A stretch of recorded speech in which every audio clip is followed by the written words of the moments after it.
ಬಸವನೇ ಜಗದಾದಿ ತತ್ವಕ್ಕತೀತನು ಬಸವನೇ ಜಗದಾದಿ ತತ್ವಕ್ಕತೀತನು ಬಸವನೇ ಪರಬ್ರಹ್ಮ ಸ್ವರೂಪನು ಬಸವನೇ ಪರಬ್ರಹ್ಮ ಸ್ವರೂಪನು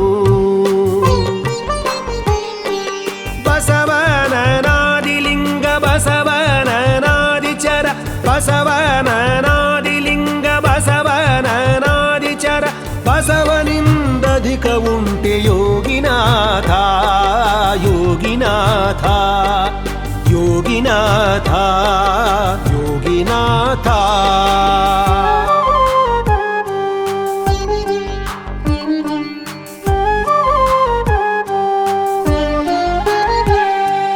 ಬಸವನೇ ಸತ್ಯಾಂಗ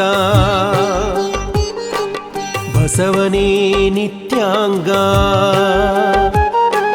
ಬಸವನೇ ಸತ್ಯಾಂಗ ಬಸವನೇ ನಿತ್ಯಾಂಗ ಬಸವನೇ ಪರಮ ಚಿತ್ಸ್ವರೂಪನು ಬಸವನೇ ಪರಮ ಚಿತ್ಸ್ವರೂಪನು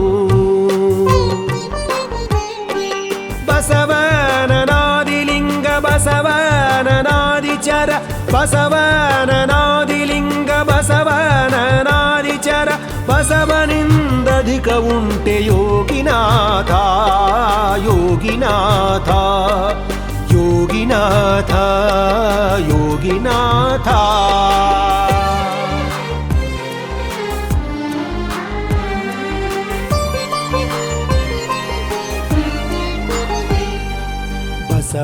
ಬಸವನನಾದಿಗುರು ಬಸವನನಾದಿಲಿಂಗ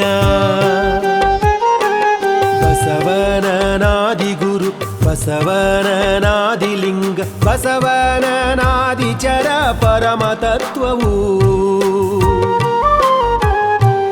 ಬಸವನನಾದಿಚರ ಪರಮತತ್ವವು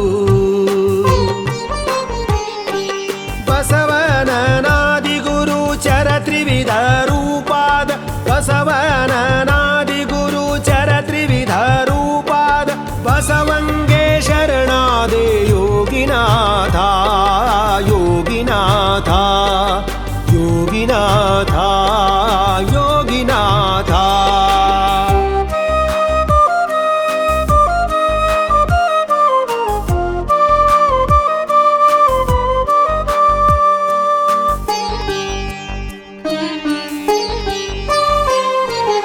ಆದಿಗುರು ಬಸವಣ್ಣ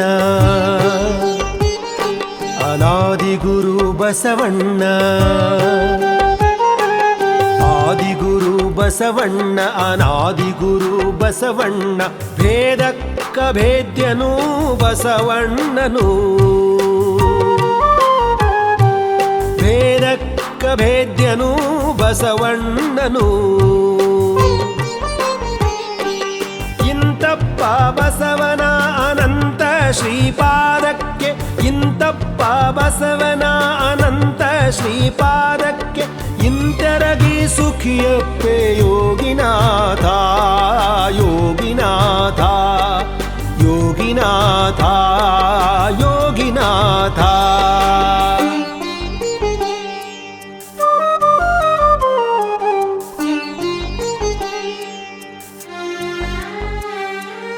ಆದಿಗುರು ಬಸವಣ್ಣ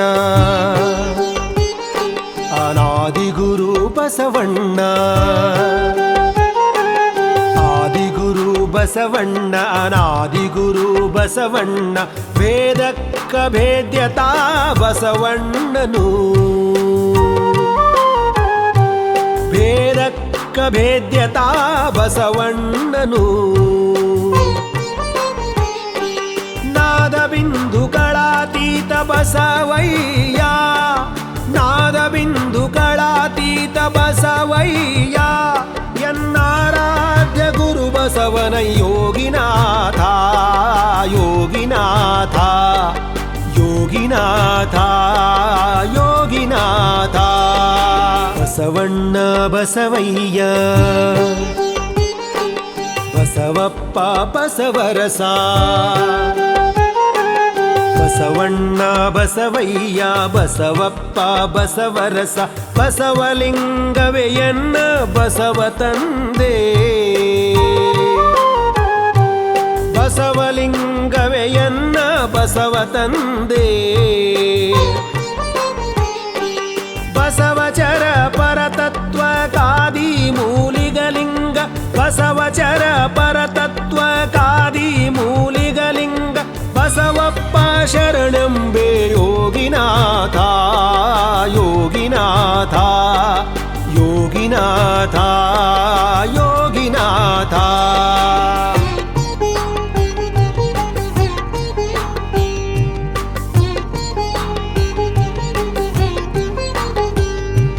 ಲಿಂಗ ನೀನೇ ಎನ್ನ ಜಂಗಮವು ನೀನೇ ಎನ್ನ ಲಿಂಗ ನೀನೇ ಎನ್ನ ಜಂಗಮವು ನೀನೇ ಎನ್ನ ಸಂಗ ಸಮಯೋಪಕರ ನೀನೇ ಅಯ್ಯ ಸಂಗ ಸಮಯೋಪಕರ ನೀನೇ ಅಯ್ಯ ಲಿಂಗಚರ ಪರಮಗುರು ನೀನೆ ನೀನೆ ಬಸವಯ್ಯ ಲಿಂಗಚರ ಪರಮಗುರು ನೀನೆ ನೀನೆ ಬಸವಯ್ಯ ಲಿಂಗ ನೀ ಸಲಹಯ್ಯ ಯೋಗಿನಾಥ ಯೋಗಿನಾಥ ಯೋಗಿನಾಥ ಯೋಗಿನಾಥ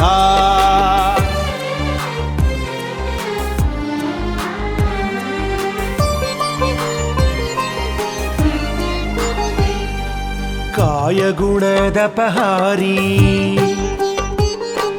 ಕಲ್ಮಶಮನ ಸಂಹಾರಿ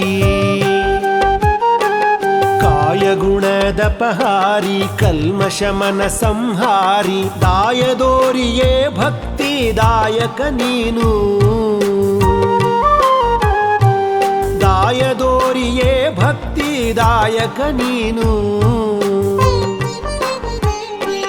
ಕಾಯ ಗುಣಗಳ ಕಳೆದು ರಾಯ ಶಿವ ಪದವಿಯೋ ಕಾಯ ಗುಣಗಳ ಕಳೆದು ರಾಯ ಶಿವ ಪದವಿಯೋ ದೇವ ಶ್ರೀ ಗುರು ಬಸವ ಯೋಗಿನಾಥ ಯೋಗಿನಾಥ ಯೋಗಿನಾಥ ಯೋಗಿನಾಥ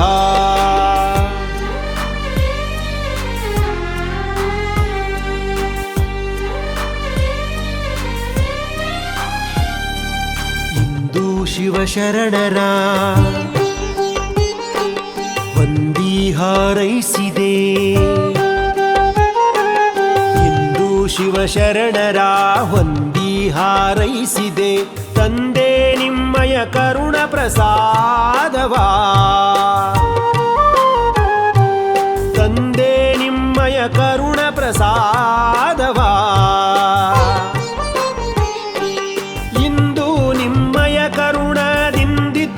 ಸಲಹಯ್ಯ ಇಂದು ನಿಮ್ಮಯ ಕರುಣದಿಂದಿತ್ತು ಸಲಹಯ್ಯ ತಂದೆ ನೀ ಬಸವಯ್ಯ ಯೋಗಿನಾಥ ಯೋಗಿನಾಥ ಯೋಗಿನಾಥ ಯೋಗಿನಾಥ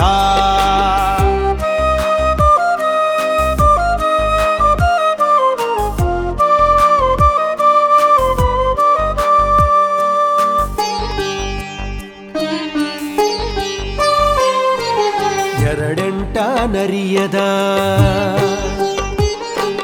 ಮರುಳು ಮಾನವನಿಗೆ ಎರಡೆಂಟ ನರಿಯದ ಮರುಳು ಮಾನವನಿಗೆ ಕರಿಮಸ್ತಕದ ಮುತ್ತನಿತ್ತು ಕರಕೆ ಕರಿಮಸ್ತಕದ ಮುತ್ತನಿತ್ತು ಕರಕೆ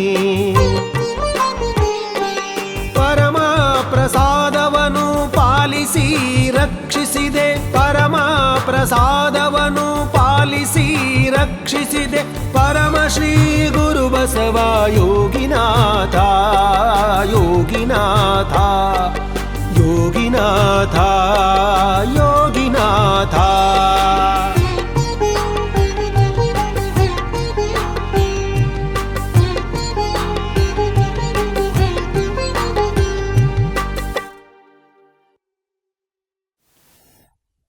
ಶ್ರೀ ಗುರು ಬಸವಲಿಂಗಾಯ ನಮಃ. ಸ್ವಾನುಭಾವದ ನೆಲೆಯ ನಾನೇನ ಬಲ್ಲೆನೈ, ನೀನೆ ಒಳಹೊಕ್ಕು ಏನ ನುಡಿಸಿದರೆ ಅದನ್ನೇ ನಾನುಡಿವೆ ಗುರುವೇ ಕೃಪೆಯಾಗು. ಬಸವ ಸಮಿತಿಯ ಆನ್ಲೈನ್ ಅರಿವಿನ ಮನೆ ಕಾರ್ಯಕ್ರಮದ ಅದಕ್ಕೆ ಸಾಕ್ಷಿಯಾಗಿರ್ತಕ್ಕಂಥ ಎಲ್ಲ ಶರಣ ಬಂಧುಗಳಿಗೆ ಭಕ್ತಿಪೂರ್ವಕ ಪ್ರಣಾಮಗಳು.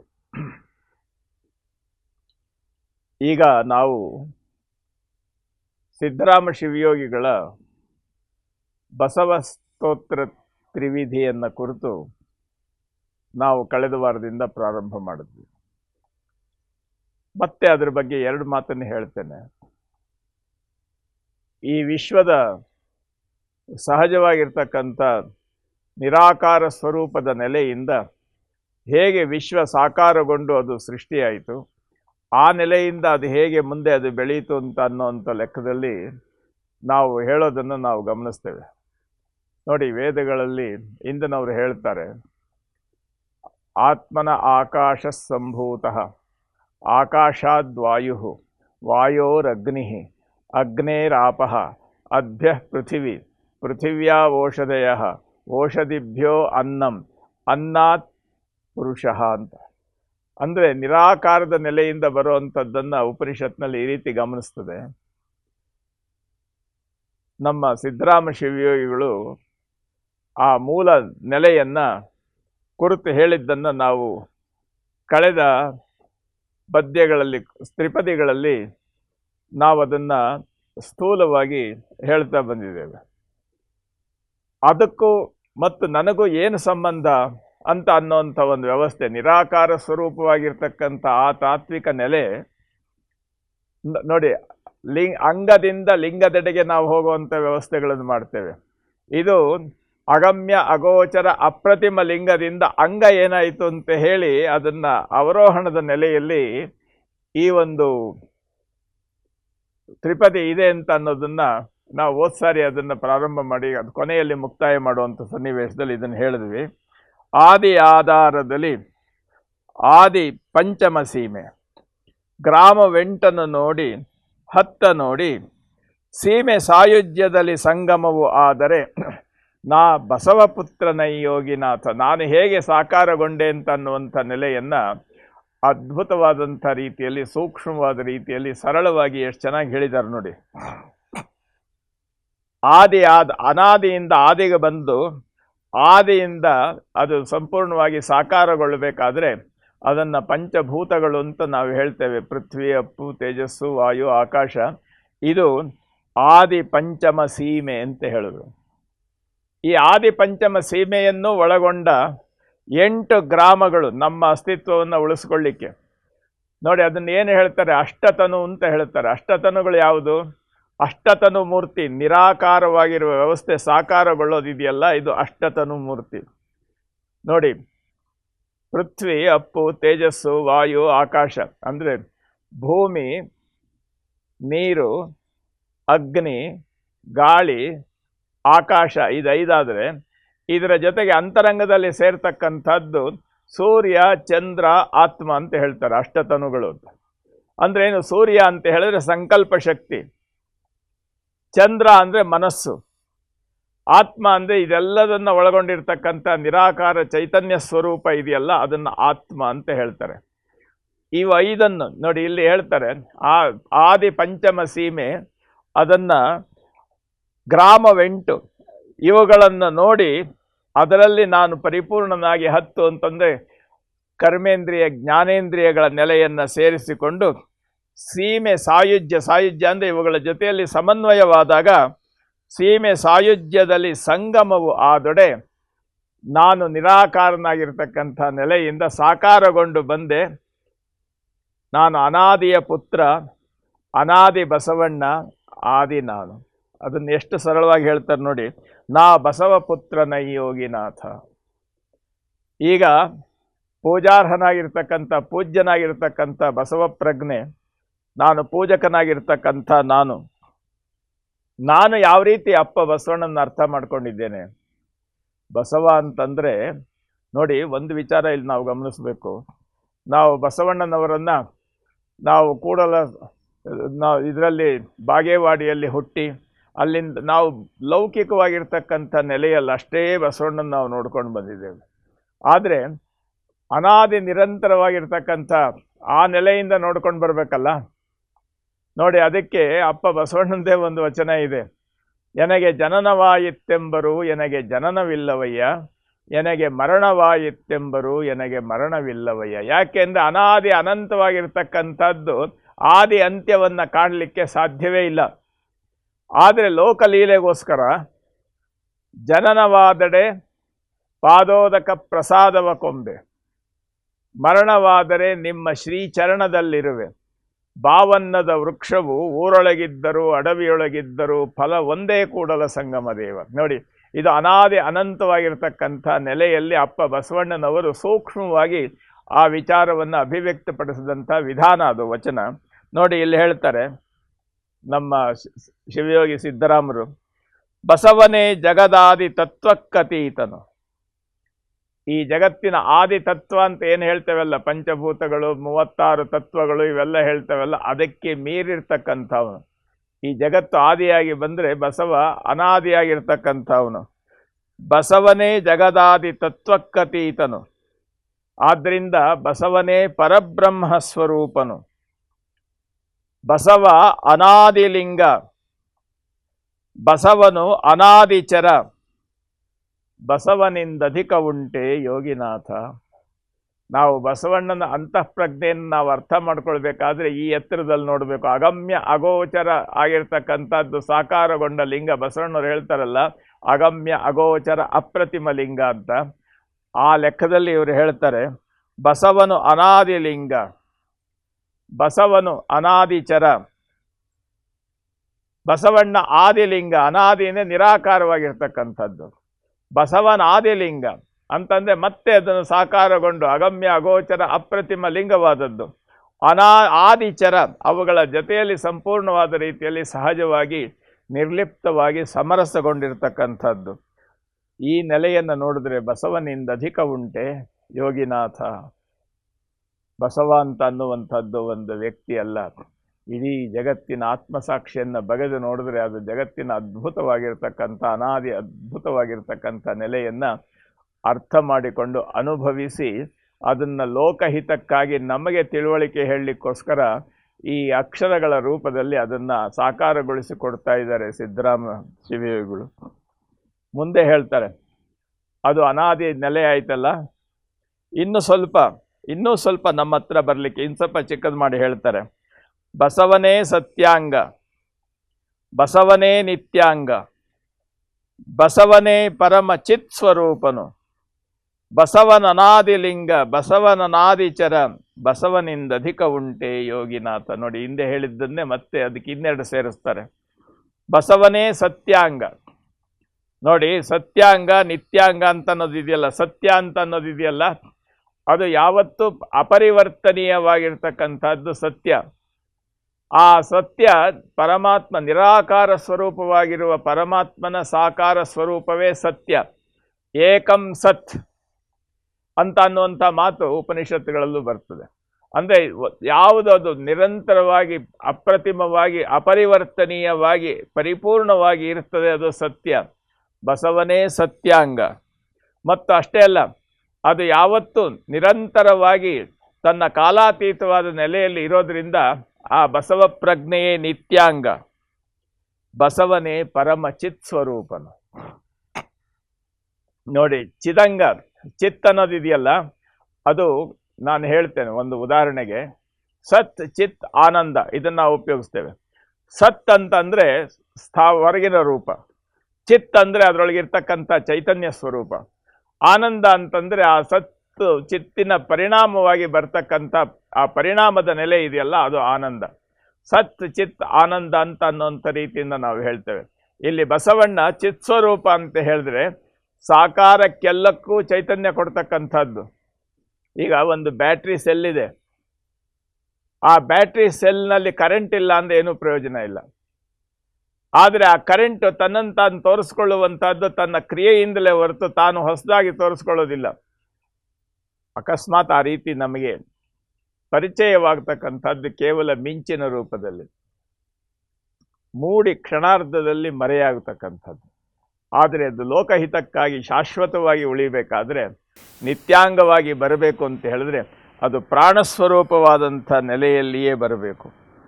ಆ ರೀತಿ ಬಂದಾಗ ಬಸವನೇ ಪರಮ ಚಿತ್ ಸ್ವರೂಪನು. ಆ ಸಂಪೂರ್ಣವಾಗಿರ್ತಕ್ಕಂಥ ಚೈತನ್ಯದ ಎಲ್ಲ ಚೈತನ್ಯದ ಪರಿಪೂರ್ಣತೆಯನ್ನು ಹೊಂದಿರತಕ್ಕಂಥ ಈ ಜಗತ್ತಿನಲ್ಲಿರ್ತಕ್ಕಂಥ ಎಲ್ಲ ಚಿದಂಗ ಏನಿದೆಯಲ್ಲ ನೋಡಿ, ನಾವು ಸತ್ ಚಿತ್ ಆನಂದ ಅಂತ ಹೇಳಿ ಸಹಜವಾಗಿ ಹೇಳ್ತೇವೆ. ಆದರೆ ಸತ್ ಅಂತ ಅನ್ನೋದಕ್ಕಿಂತಲೂ ಸೂಕ್ಷ್ಮವಾಗಿರ್ತಕ್ಕಂಥದ್ದು ಚಿತ್. ಆ ಚಿತ್ ಸ್ವರೂಪ ಅಂತ ಹೇಳಿದ್ರೆ ಅದನ್ನು ಬಹಳ ವಿಶೇಷವಾಗಿ ನಾವು ಗಮನಿಸಬೇಕಾಗ್ತದೆ. ಈ ಲೋಕದ ಹಿತಕ್ಕಾಗಿ ನಾವು ಏನೇನು ಹೇಳ್ತೇವೆ ಅದೆಲ್ಲಕ್ಕೂ ಅದರ ಅಂತರಂಗದಲ್ಲಿರ್ತಕ್ಕಂಥ ಚೈತನ್ಯ ಸ್ವರೂಪವಾಗಿರ್ತಕ್ಕಂಥದ್ದು. ಹೂವಿನೊಳಗಣ ಪರಿಮಳ ಅದನ್ನು ಚಿತ್ ಅಂತ ಹೇಳ್ಬೋದು. ಅದೇ ರೀತಿಯಲ್ಲಿ ಶಬ್ದದೊಳಗಣ ನಿಶ್ಶಬ್ದ ಅದು ಚಿತ್ ಅಂತ ಹೇಳ್ಬೋದು. ಅದೇ ರೀತಿಯಲ್ಲಿ ಪ್ರತಿಯೊಂದರಲ್ಲೂ ಅದರಲ್ಲಿರ್ತಕ್ಕಂಥ ಮೂಲ ಚೈತನ್ಯವನ್ನು ಚಿತ್ ಅಂತ ಹೇಳ್ತೇವೆ. ಇಲ್ಲಿ ಅದನ್ನು ಹೇಳ್ತಾರೆ ಬಸವಣ್ಣ ವಿಶೇಷವಾಗಿ ಪರಮ ಚಿತ್ ಸ್ವರೂಪನು. ಆ ಲೆಕ್ಕದಲ್ಲಿ ನಾವು ಯೋಚನೆ ಮಾಡುವಂಥ ವ್ಯವಸ್ಥೆಯಲ್ಲಿ ನಾವು ನೋಡಬೇಕು, ಬಸವನೇ ಪರಬ್ರಹ್ಮ ಸ್ವರೂಪ. ಅಷ್ಟೇ ಅಲ್ಲ, ಬಸವನ ನಾದಿಲಿಂಗ ಅಂತ ಅನ್ನೋಂಥ ಲೆಕ್ಕದಲ್ಲಿ ನಾವೆಲ್ಲ ಹೇಳಿದ್ದೇವೆ. ಈ ಲೆಕ್ಕದಲ್ಲಿ ಇಲ್ಲಿ ಪರಮ ಚಿತ್ ಸ್ವರೂಪ ಆಗಿದ್ದಾನೆ ಬಸವಣ್ಣ. ಬಸವನ ನಾದಿಲಿಂಗ, ಬಸವನ ನಾದಿಚರ, ಬಸವನಿಂದಧಿಕ ಉಂಟೆ ಯೋಗಿನಾಥ.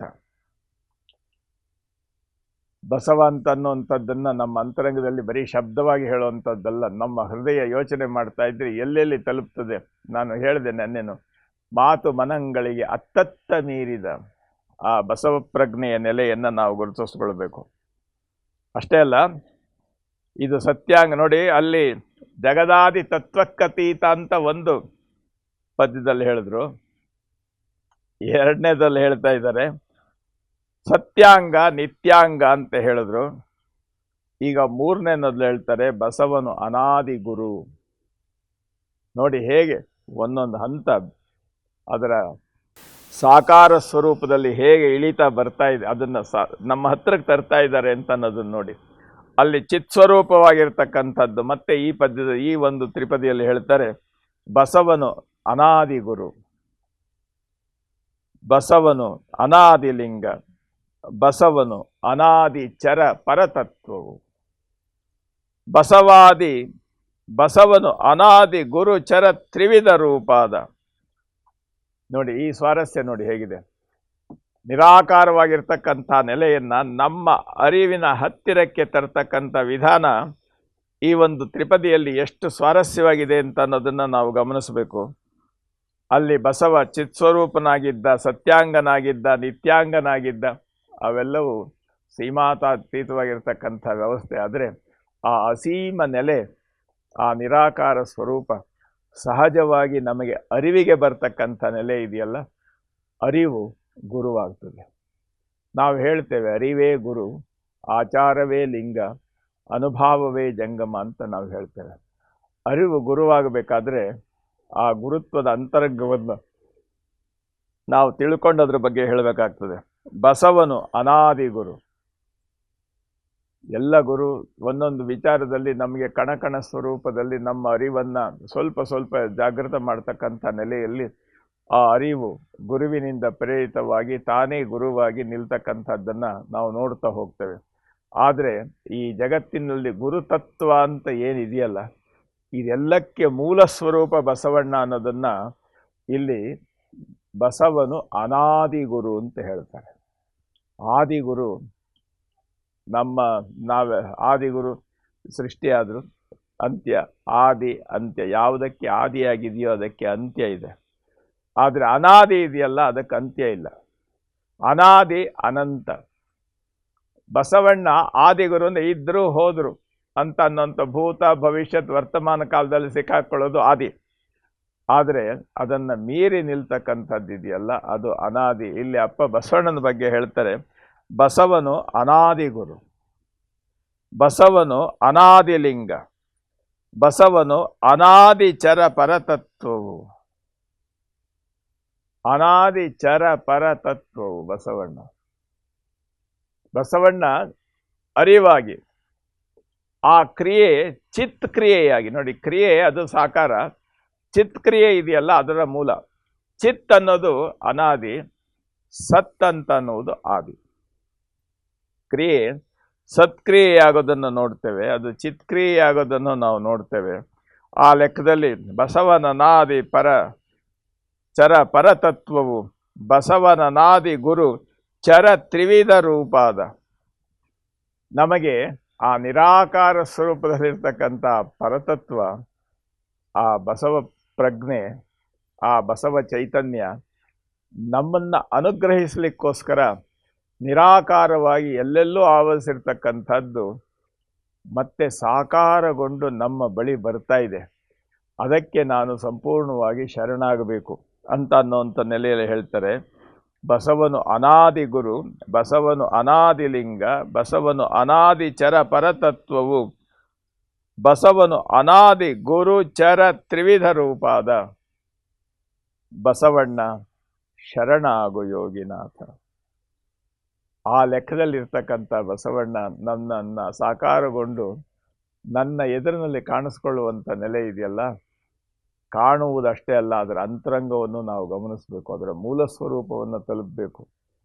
ನಾವು ಅಕ್ಷರವ ಹಿಡಿದು ವಿದ್ಯೆಯೇ ಕಲಿತಂತೆ ಅಂತ ಶರಣರು ಹೇಳ್ತಾರಲ್ಲ, ಹಾಗೆ ಬಸವ ಅಂತನ್ನುವಂಥ ಅಕ್ಷರವನ್ನು ಹಿಡಿದು ಅದರ ಮೂಲ ಸ್ವರೂಪವನ್ನು ತಲುಪುವಂಥ ನೆಲೆಯನ್ನು ಸಹಜವಾಗಿ ಇಲ್ಲಿ ನಮಗೆ ಪರಿಚಯ ಮಾಡಿಕೊಡ್ತಾರೆ. ನೋಡಿ, ವಿಶ್ವಾಕಾರವಾಗಿರ್ತಕ್ಕಂಥ ನೆಲೆ, ಅಲ್ಲಿಂದ ಈ ಪ್ರಪಂಚ ಆಕೃತಿಗೊಂಡದ್ದು. ಈ ಆಕೃತಿಗೊಂಡಿರ್ತಕ್ಕಂಥದ್ದು ನಮಗೆ ಕಾಣ್ತಕ್ಕಂಥ ರೀತಿಯಲ್ಲಿ ಅದು ಭೂತ ವರ್ತಮಾನ ಭವಿಷ್ಯತ್ ಕಾಲಗಳಲ್ಲಿ ನಡೀತಕ್ಕಂಥ ವಿಧಾನಗಳು.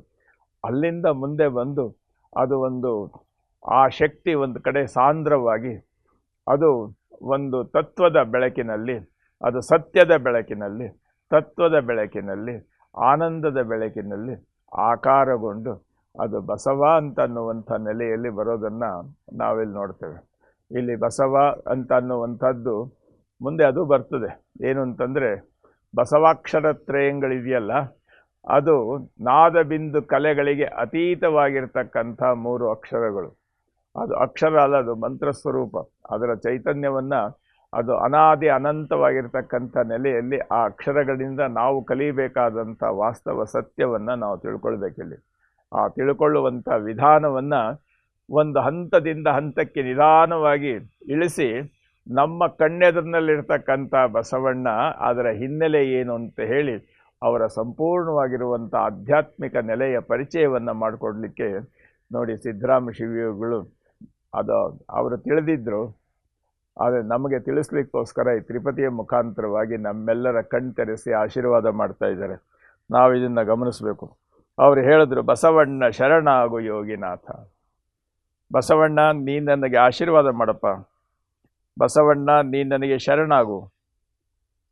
ಹೌದು, ಹಾಗಾದರೆ ಗುರು ಅಂತ ಹೇಳಿದ್ವಲ್ಲ, ಬಸವಾದಿ ಚರ, ಮತ್ತೆ ಬಸವ ಅನಾದಿ ಗುರು ಚರ ಪರ ತ್ರಿವಿಧ ರೂಪ ಅದನ್ನೆಲ್ಲ, ಇದ್ರ ಬಗ್ಗೆ ಏನು ಹೇಳ್ತೀರಿ ಅಂದರೆ ಮತ್ತೆ ಅದನ್ನೇ ಇನ್ನು ಸ್ವಲ್ಪ ವಿಸ್ತಾರವಾಗಿ ಹೇಳ್ತಾರೆ.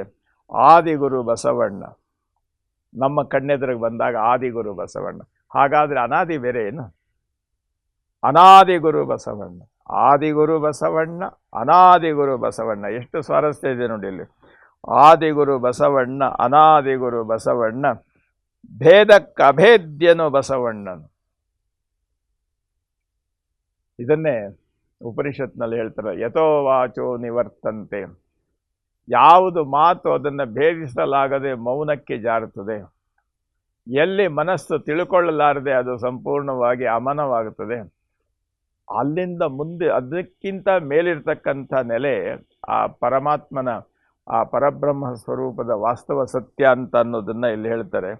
ಇಲ್ಲಿ ಬಸವಣ್ಣ ಅಂತ ಅನ್ನುವಂಥದ್ದೇ ಆ ಪರಮತತ್ವದ ಮೂಲ ಸ್ವರೂಪ ಅಂತ ಅನ್ನೋವಂಥ ರೀತಿಯಲ್ಲಿ ಹೇಳ್ತಾರೆ.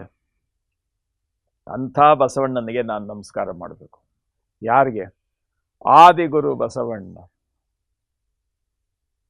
ಅನಾದಿಗುರು ಬಸವಣ್ಣ, ಭೇದಕ್ಕಭೇದ್ಯನು ಬಸವಣ್ಣನು.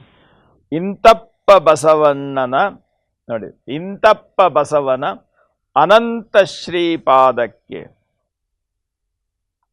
ಬಸವಣ್ಣನ ಪಾದ ಎಲ್ಲಿದೆ? ಎಲ್ಲ ಕಡೆಯೂ ಇದೆ. ಅದಕ್ಕೆ ಆದಿ ಇಲ್ಲ, ಅದು ಅನಂತ.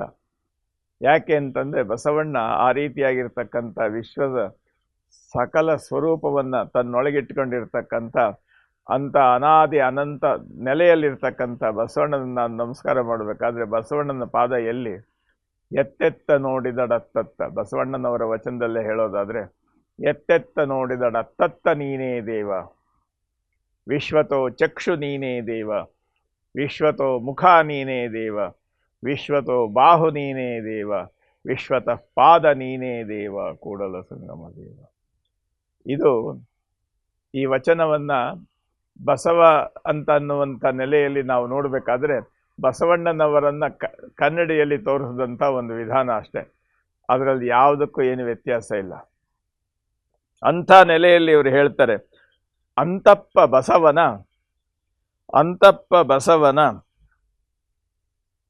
ಅನಂತ ಶ್ರೀಪಾದಕ್ಕೆ. ಪಾದ ಒಂದು ಕಡೆ ಇರೋವಂಥದ್ದಲ್ಲ, ಅನಂತ. ಅದು ಎಲ್ಲ ಕಡೆಯಲ್ಲಿಯೂ ಅವನ ಪಾದ ಇದೆ.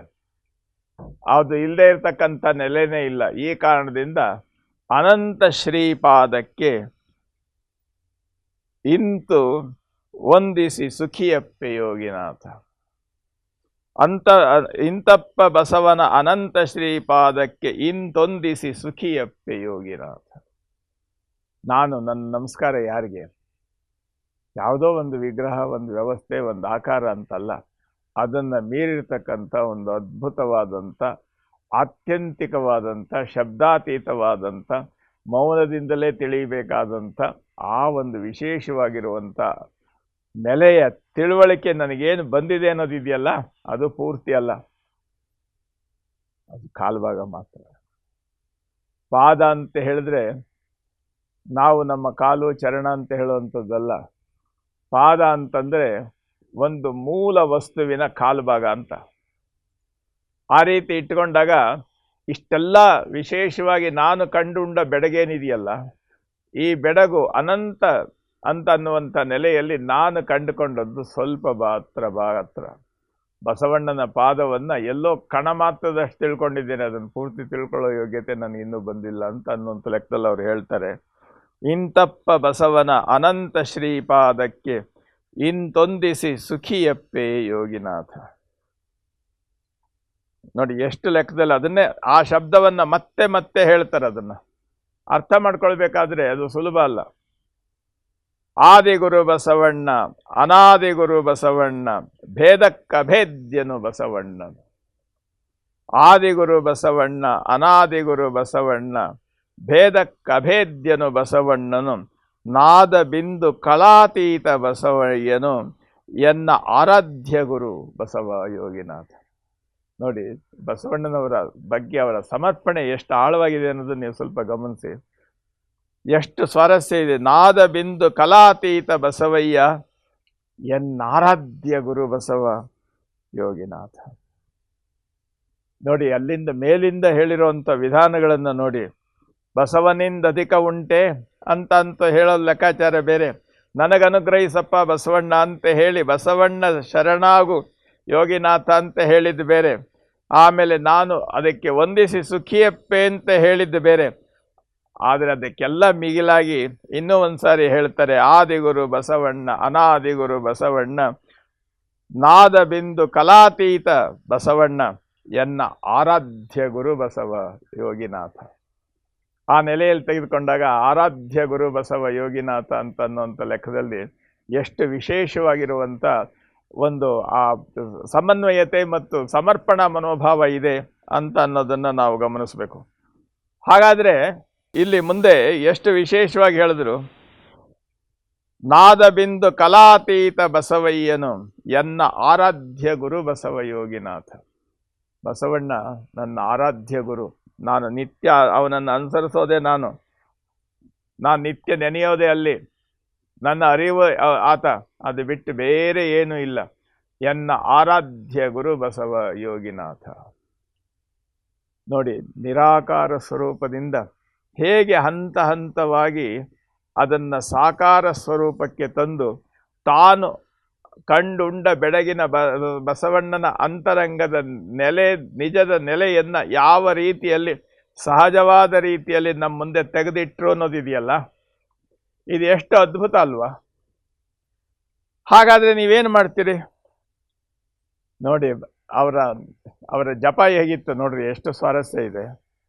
ಬಸವಣ್ಣ ಬಸವಯ್ಯ ಬಸವಪ್ಪ ಬಸವರಸ ಬಸವಲಿಂಗವೇ ಎನ್ನ ಬಸವ ತಂದೆ, ಬಸವ ಚರ ಪರ ತತ್ವಕ್ಕೆ ಆದಿಮೂಲಿಗ ಲಿಂಗ. ಬಸವ ಚರ ಪರ ತತ್ವದ ಆದಿಮೂಲಿಗ ಲಿಂಗ, ಬಸವಪ್ಪ ಶರಣೆಂದೆ ಯೋಗಿನಾಥ. ಬಸವಣ್ಣರ ಬಗ್ಗೆ ಏನು ಹೇಳಿದ್ರು ಅವ್ರ ಮನಸ್ಸಿಗೆ ತೃಪ್ತಿ ಅಂತ ಅನ್ನೋದಿಲ್ಲ. ನಿರಂತರವಾಗಿ ತಮ್ಮ ಉಸಿರಾಟವೆಲ್ಲವೂ, ತಮ್ಮ ಪ್ರಜ್ಞೆ ಚೈತನ್ಯ, ತಮ್ಮ ಹೃದಯದ ಮಿಡಿತ, ತಮ್ಮ ಮನಸ್ಸಿನ ಎಲ್ಲ ತರಂಗಗಳು ಬಸವ ಪ್ರಜ್ಞೆಯಲ್ಲಿಯೇ ಕರಗಿ ಹೋಗಿದೆ, ಅಲ್ಲಿ ಬೇರೆ ಕಾಣೋದೇ ಇಲ್ಲ. ನೋಡಿ ಬಸವಣ್ಣವ್ರನ್ನ ಯಾವ ರೀತಿ ಸ್ತೋತ್ರ ಮಾಡ್ತಾರೆ. ಸ್ತೋತ್ರ ಅಂತ ಅಲ್ಲ ಇದು, ಅವರ ಹೃದಯದ ಮಿಡಿತ ಯಾವ ರೀತಿ ಬರ್ತಾ ಇದೆ ನೋಡಿ. ಬಸವಣ್ಣ ಬಸವರಸ ಬಸವಣ್ಣ ಬಸವಯ್ಯ ಬಸವಪ್ಪ ಬಸವರಸ ಬಸವಲಿಂಗವೇ ಎನ್ನ ಬಸವ ತಂದೆ, ಬಸವ ಚರ ಪರ ತತ್ವದ ಆದಿಮೂಲಿಗ ಲಿಂಗ, ಬಸವಪ್ಪ ಶರಣೆಂಬೆ ಯೋಗಿನಾಥ. ನಾನು ಈ ಪದ್ಯ ಮೊದಲಿಟ್ಟುಕೊಂಡು ನಾವು ಹಿಂದಕ್ಕೆ ಹೋಗ್ಬೇಕು, ಒಂದೊಂದಾಗಿ ಯಾವ ರೀತಿ ನಿರಾಕಾರ ಸ್ವರೂಪವಾಗಿರ್ತಕ್ಕಂಥ ಆ ನೆಲೆಯಲ್ಲಿ ಇರ್ತಕ್ಕಂಥ ಬಸವ ಪ್ರಜ್ಞೆ ಹೇಗೆ ಹಂತ ಹಂತವಾಗಿ ಸಾಕಾರಗೊಳ್ಳುತ್ತಾ ಒಂದೊಂದು ಹೆಜ್ಜೆ ನಮಗೆ ಹತ್ತಿರವಾಗಿ ಬಂದಾಗ ನಾನು ಅದರಲ್ಲಿ ಸಂಪೂರ್ಣವಾಗಿ ಕರಗಿ ಹೋಗಿ ಆ ಲೆಕ್ಕದಲ್ಲಿ ಸಂಪೂರ್ಣವಾಗಿ ತನ್ಮಯನಾದ ನೆಲೆಯಲ್ಲಿ ನಿತ್ಯ ನನ್ನ ಉಸಿರಾಟದ ಒಂದೊಂದು ತರಂಗಗಳು, ನನ್ನ ನಾದ ಏನು ಬರ್ತದಲ್ಲ ನನ್ನ ಶರೀರದಲ್ಲಿ, ಅದೆಲ್ಲವೂ ಬಸವ ಪ್ರಜ್ಞೆಯ ಮಿಡಿತ. ಮತ್ತು ಅದೇ ಲೆಕ್ಕ ಎಲ್ಲ, ಅದೇ ಬಸವಪ್ಪ ಬಸವಣ್ಣ ಬಸವಯ್ಯ ಬಸವರಸ ಬಸವಲಿಂಗ, ಬಸವ ಚರ ಪರ ತತ್ವದ ಆದಿ ಮೂಲಿಗ ಲಿಂಗ. ಆ ನೆಲೆಯಲ್ಲಿ, ಪರಿಪೂರ್ಣವಾದ ನೆಲೆಯಲ್ಲಿ ನಿಂತಾಗ ಏನು ಹೇಳಬೇಕು? ಆ ಬಸವಪ್ಪ ಶರಣೆಂಬೆ ಯೋಗಿನಾಥ, ನಿನಗೆ ನಾನು ಸಂಪೂರ್ಣವಾಗಿ ಶರಣಾಗತಿಯನ್ನು ಹೊಂದಿದ್ದೇನೆ. ಹಾಗಾದರೆ ನನ್ನಲ್ಲಿ ಏನನ್ನು ನಾನು ನೋಡ್ತಾ ಇದ್ದೇನೆ? ನನ್ನಲ್ಲಿ ಆ ಬಸವ ಪ್ರಜ್ಞೆ ಯಾವ ರೀತಿ ಬರ್ತಾ ಇದೆ? ಅವರು ಹೇಳ್ತಾರೆ, ಲಿಂಗ ನೀನೇ ಎನ್ನ, ಜಂಗಮ ನೀನೇ ಎನ್ನ, ಸಂಘ ಸಮಯೋಪಕರ ನೀನೇ ಅಯ್ಯ. ನನ್ನ ಅರಿವಿದೆಯಲ್ಲ ಅದು ನೀನೇ ಅಂತಂದ್ರೆ, ಅರಿವು ಲಿಂಗ. ಮುಂದೆ ವಿಶೇಷವಾದಂಥ ರೀತಿಯಲ್ಲಿ ಬಂದಾಗ ಆ ಅರಿವನ್ನು ಅರಿತದ್ದು ಆ ಕ್ರಿಯೆಯಾದಾಗ, ಅದು ಸಂಪೂರ್ಣವಾಗಿ ಆವರಿಸಿದಂಥ ಚೈತನ್ಯ ಸ್ವರೂಪದ ನೆಲೆಯಾದಾಗ ಅದು ಎನ್ನ ಜಂಗಮ ನೀನೇ. ತಾನು ಅರಿವಿನಿಂದ ನಾನು ಕಂಡಂಥ ಕ್ರಿಯೆ ಇದೆಯಲ್ಲ ಅದು ಲಿಂಗ. ಆ ಕ್ರಿಯೆಯ ಅಂತರಂಗವನ್ನು ನೋಡೋದಿದೆಯಲ್ಲ ಅದು ಜಂಗಮ. ಲಿಂಗ ನೀನೇ ಎನ್ನ, ಜಂಗಮ ನೀನೇ ಎನ್ನ, ಸಂಘ ಸಮಯೋಪಕರ ನೀನೇ ಅಯ್ಯ. ಇವುಗಳ ಸಮನ್ವಯ ಇದೆಯಲ್ಲ, ಅಂಗ ಲಿಂಗಗಳ ಸಮನ್ವಯ ಇದೆಯಲ್ಲ, ಆ ಲಿಂಗ ಪ್ರಜ್ಞೆ ಬೆಳಕಾಗಿ ಸಂಪೂರ್ಣವಾಗಿ ಆವರಿಸ್ತಕ್ಕಂಥ ಒಂದು ಅಂತವಾಗಿರ್ತಕ್ಕಂಥ ನೆಲೆ ಇದೆಯಲ್ಲ ಅದು ನೀನೇ. ಅಂಗಚರ ಪರಮ ಗುರು ನೀನೇ ಬಸವ, ಅಂಗಚರ ಪರಮ ಗುರು ನೀನೇ ಬಸವ, ಲಿಂಗ ನೀ ಸಲಹಯ್ಯ ಯೋಗಿನಾಥ ಅಂತ ಹೇಳಿದ್ರೆ, ಈ ಅಂಗ ಲಿಂಗ ಪ್ರಜ್ಞೆಯನ್ನು ಹೇಗೆ ಸಮನ್ವಯಗೊಳಿಸೋದು ಅಂತ ವಿಧಾನ ಇದೆಯಲ್ಲ, ಇದನ್ನು ಎಷ್ಟು ಸರಳವಾಗಿ ಮತ್ತು ಎಷ್ಟು ಸೂಕ್ಷ್ಮವಾಗಿ ನಮಗೆ ಹೇಳ್ತಾ ಇದ್ದಾರೆ ನೋಡಿ. ಅಂಗ ಚರ ಪರಮ ಗುರು ನೀನೇ ಬಸವ, ಲಿಂಗ ನೀ ಸಲಹಯ್ಯ ಯೋಗಿನಾಥ. ಅಂಗ ಸಂಪೂರ್ಣವಾಗಿ ಕರಗಿ ಲಿಂಗದೊಳಗಾದಾಗ ಅದು ಲಿಂಗಮಯ ಶರೀರ ಆಗ್ತದೆ ನೋಡಿ. ಅದನ್ನೇ ನಮ್ಮ ಶರಣರು ಹೇಳ್ತಾರೆ,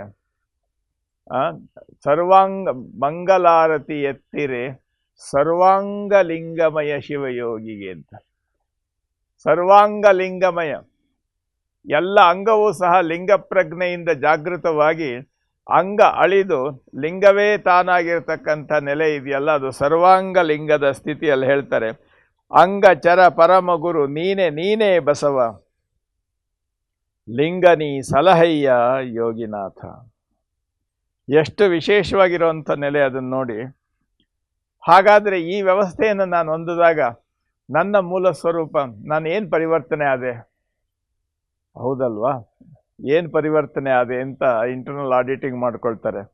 ಕಾಯ ಗುಣದ ಅಪಹಾರಿ, ನನ್ನ ಶರೀರದ ಕಾಯದ ಗುಣಗಳಿದೆಯಲ್ಲ ಅದರ ಎಲ್ಲವನ್ನೂ ಸಹ ಅದನ್ನು ನೀನು ತೆಗೆದು ಹಾಕಿದೆ. ಕಾಯ ಗುಣದ ಅಪಹಾರಿ, ಕಲ್ಮಷ ಮನ ಸಂಹಾರಿ. ಕಾಯ ಗುಣದ ಅಪಹಾರಿ, ಕಲ್ಮಷ ಮನ ಸಂಹಾರಿ. ನನ್ನ ಮನಸ್ಸಿನಲ್ಲಿರ್ತಕ್ಕಂಥ ದ್ವಂದ್ವಗಳಿದೆಯಲ್ಲ, ಆ ನಿರ್ಬಲತೆ, ಆ ಶೂನ್ಯತೆ ಇದೆಯಲ್ಲ, ಅದನ್ನೆಲ್ಲ ಸಂಹಾರಿ. ವಾಯದೋರಿಯೇ ಭಕ್ತಿದಾಯಕನು ನೀನು. ನೋಡಿ, ಕಾಯ ಗುಣಗಳನ್ನು ಸಂಪೂರ್ಣವಾಗಿ ಪರಿವರ್ತನೆ ಮಾಡಿ ಮನಸ್ಸಿನಲ್ಲಿರ್ತಕ್ಕಂಥ ಮನಸ್ಸಿದೆಯಲ್ಲ, ಕಾಯ ಸ್ಥೂಲ,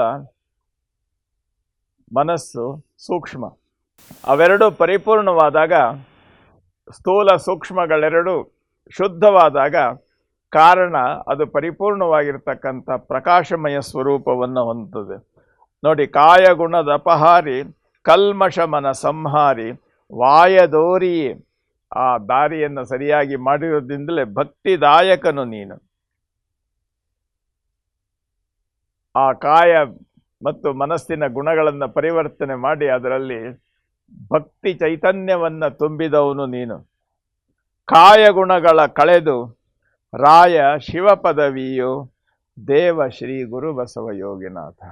ನನ್ನ ಶರೀರದಲ್ಲಿರ್ತಕ್ಕಂಥ ಎಲ್ಲ ದೋಷಗಳನ್ನು ಸಂಪೂರ್ಣವಾಗಿ ಯಾವತ್ತೂ ಮತ್ತೆ ವಾಪಸ್ ಆಗದ ರೀತಿಯಲ್ಲಿ ಅದನ್ನು ಸಂಪೂರ್ಣವಾಗಿ ಕಳೆದು ನನಗೆ ಆ ಶಿವಪದವನ್ನು ಕೊಡು ಅಂತ ಹೇಳಿ ಅಪ್ಪ ಬಸವಣ್ಣನನ್ನು ಅವರು ಪ್ರಾರ್ಥನೆ ಮಾಡ್ತಾರೆ. ಕಾಯ ಗುಣಗಳ ಕಳೆದು ರಾಯ ಶಿವ ಪದವಿಯು ದೇವ ಶ್ರೀ ಗುರು ಬಸವ ಯೋಗಿನಾಥ. ನೋಡಿ, ವಾಸ್ತವತೆಯನ್ನು ನಾವು ತಿಳಿಬೇಕು. ನಮ್ಮ ಆರಾಧನೆ ವ್ಯವಸ್ಥೆಗಳು ನಮ್ಮ ಶರೀರವನ್ನು ಹಿಡಿದು ನಾವು ಪ್ರಾರಂಭ ಮಾಡ್ತೇವೆ ಅಂತ ಮೊದಲು ಕಾಯಶುದ್ಧಿ, ತನುಶುದ್ಧಿ ಆದರೆ ಅಷ್ಟೇ ಸಾಲದು, ಮನಸ್ಸು ಶುದ್ಧಿಯಾಗಬೇಕು. ಮನಸ್ಸು ಶುದ್ಧಿ ಆದರೆ ಸಾಲದು, ಆ ತನುಮನಗಳ ಎರಡರ ಸಂಬಂಧ ಸಂಪೂರ್ಣವಾಗಿ ಭಾವದಲ್ಲಿ ಅದು ನಿರ್ಭಾವ ಪ್ರಕೃತಿಯ ನೆಲೆಯಲ್ಲಿ ಕೂಡಿ ಬರಬೇಕು. ತನುಮನ ಭಾವಗಳು ಸಂಪೂರ್ಣವಾಗಿ ಲಿಂಗ ಪ್ರಜ್ಞೆಯಿಂದ ಬೆಳಕಾಗಿ ಆವರಿಸಿಕೊಂಡಾಗ ಅದರ ಪರಿಣಾಮ ಏನಾಗ್ತದೆ? ಇದೆಲ್ಲ ಯಾತಕ್ಕೆ ಹೇಳ್ತಾ ಇದ್ದಾರೆ ಅಂತಂದರೆ, ಮುಂದೆ ನಾನು ಯಾವುದನ್ನು ನಾನು ಪರಿಪೂರ್ಣವಾಗಿ ತಿಳ್ಕೊಂಡೆ ಅಂತ ಅನ್ನೋದನ್ನು ಹಂತ ಹಂತವಾಗಿ, ಸರಳವಾಗಿ, ಸುಲಭವಾಗಿ ನಮ್ಮ ಮುಂದೆ ಅವರು ಬಿಚ್ಚಿಡ್ತಾ ಹೋಗ್ತಾ ಇದ್ದಾರೆ. ಇವೆಲ್ಲ ಒಂದೊಂದು ತ್ರಿಪದಿ ಇದೆಯಲ್ಲ, ಇದೆಲ್ಲ ಒಂದೊಂದು ಪದಗಳು. ಈ ಪದಗಳನ್ನೆಲ್ಲ ಸೇರಿಸಿ ನಾವು ವಾಕ್ಯವನ್ನು ನಿರ್ಮಾಣ ಮಾಡಬೇಕು. ಆ ವಾಕ್ಯದ ನೆಲೆ ನಮಗೆ ತಂದು ಕೊಡ್ತಕ್ಕಂಥದ್ದೇನು ಅಂತ ಅನ್ನೋದನ್ನು ಮುಂದಿನ ನೆಲೆಯಲ್ಲಿ ನೀವೇ ನೋಡ್ತೀರಿ. ಬಹಳ ವಿಶೇಷ ಇದು.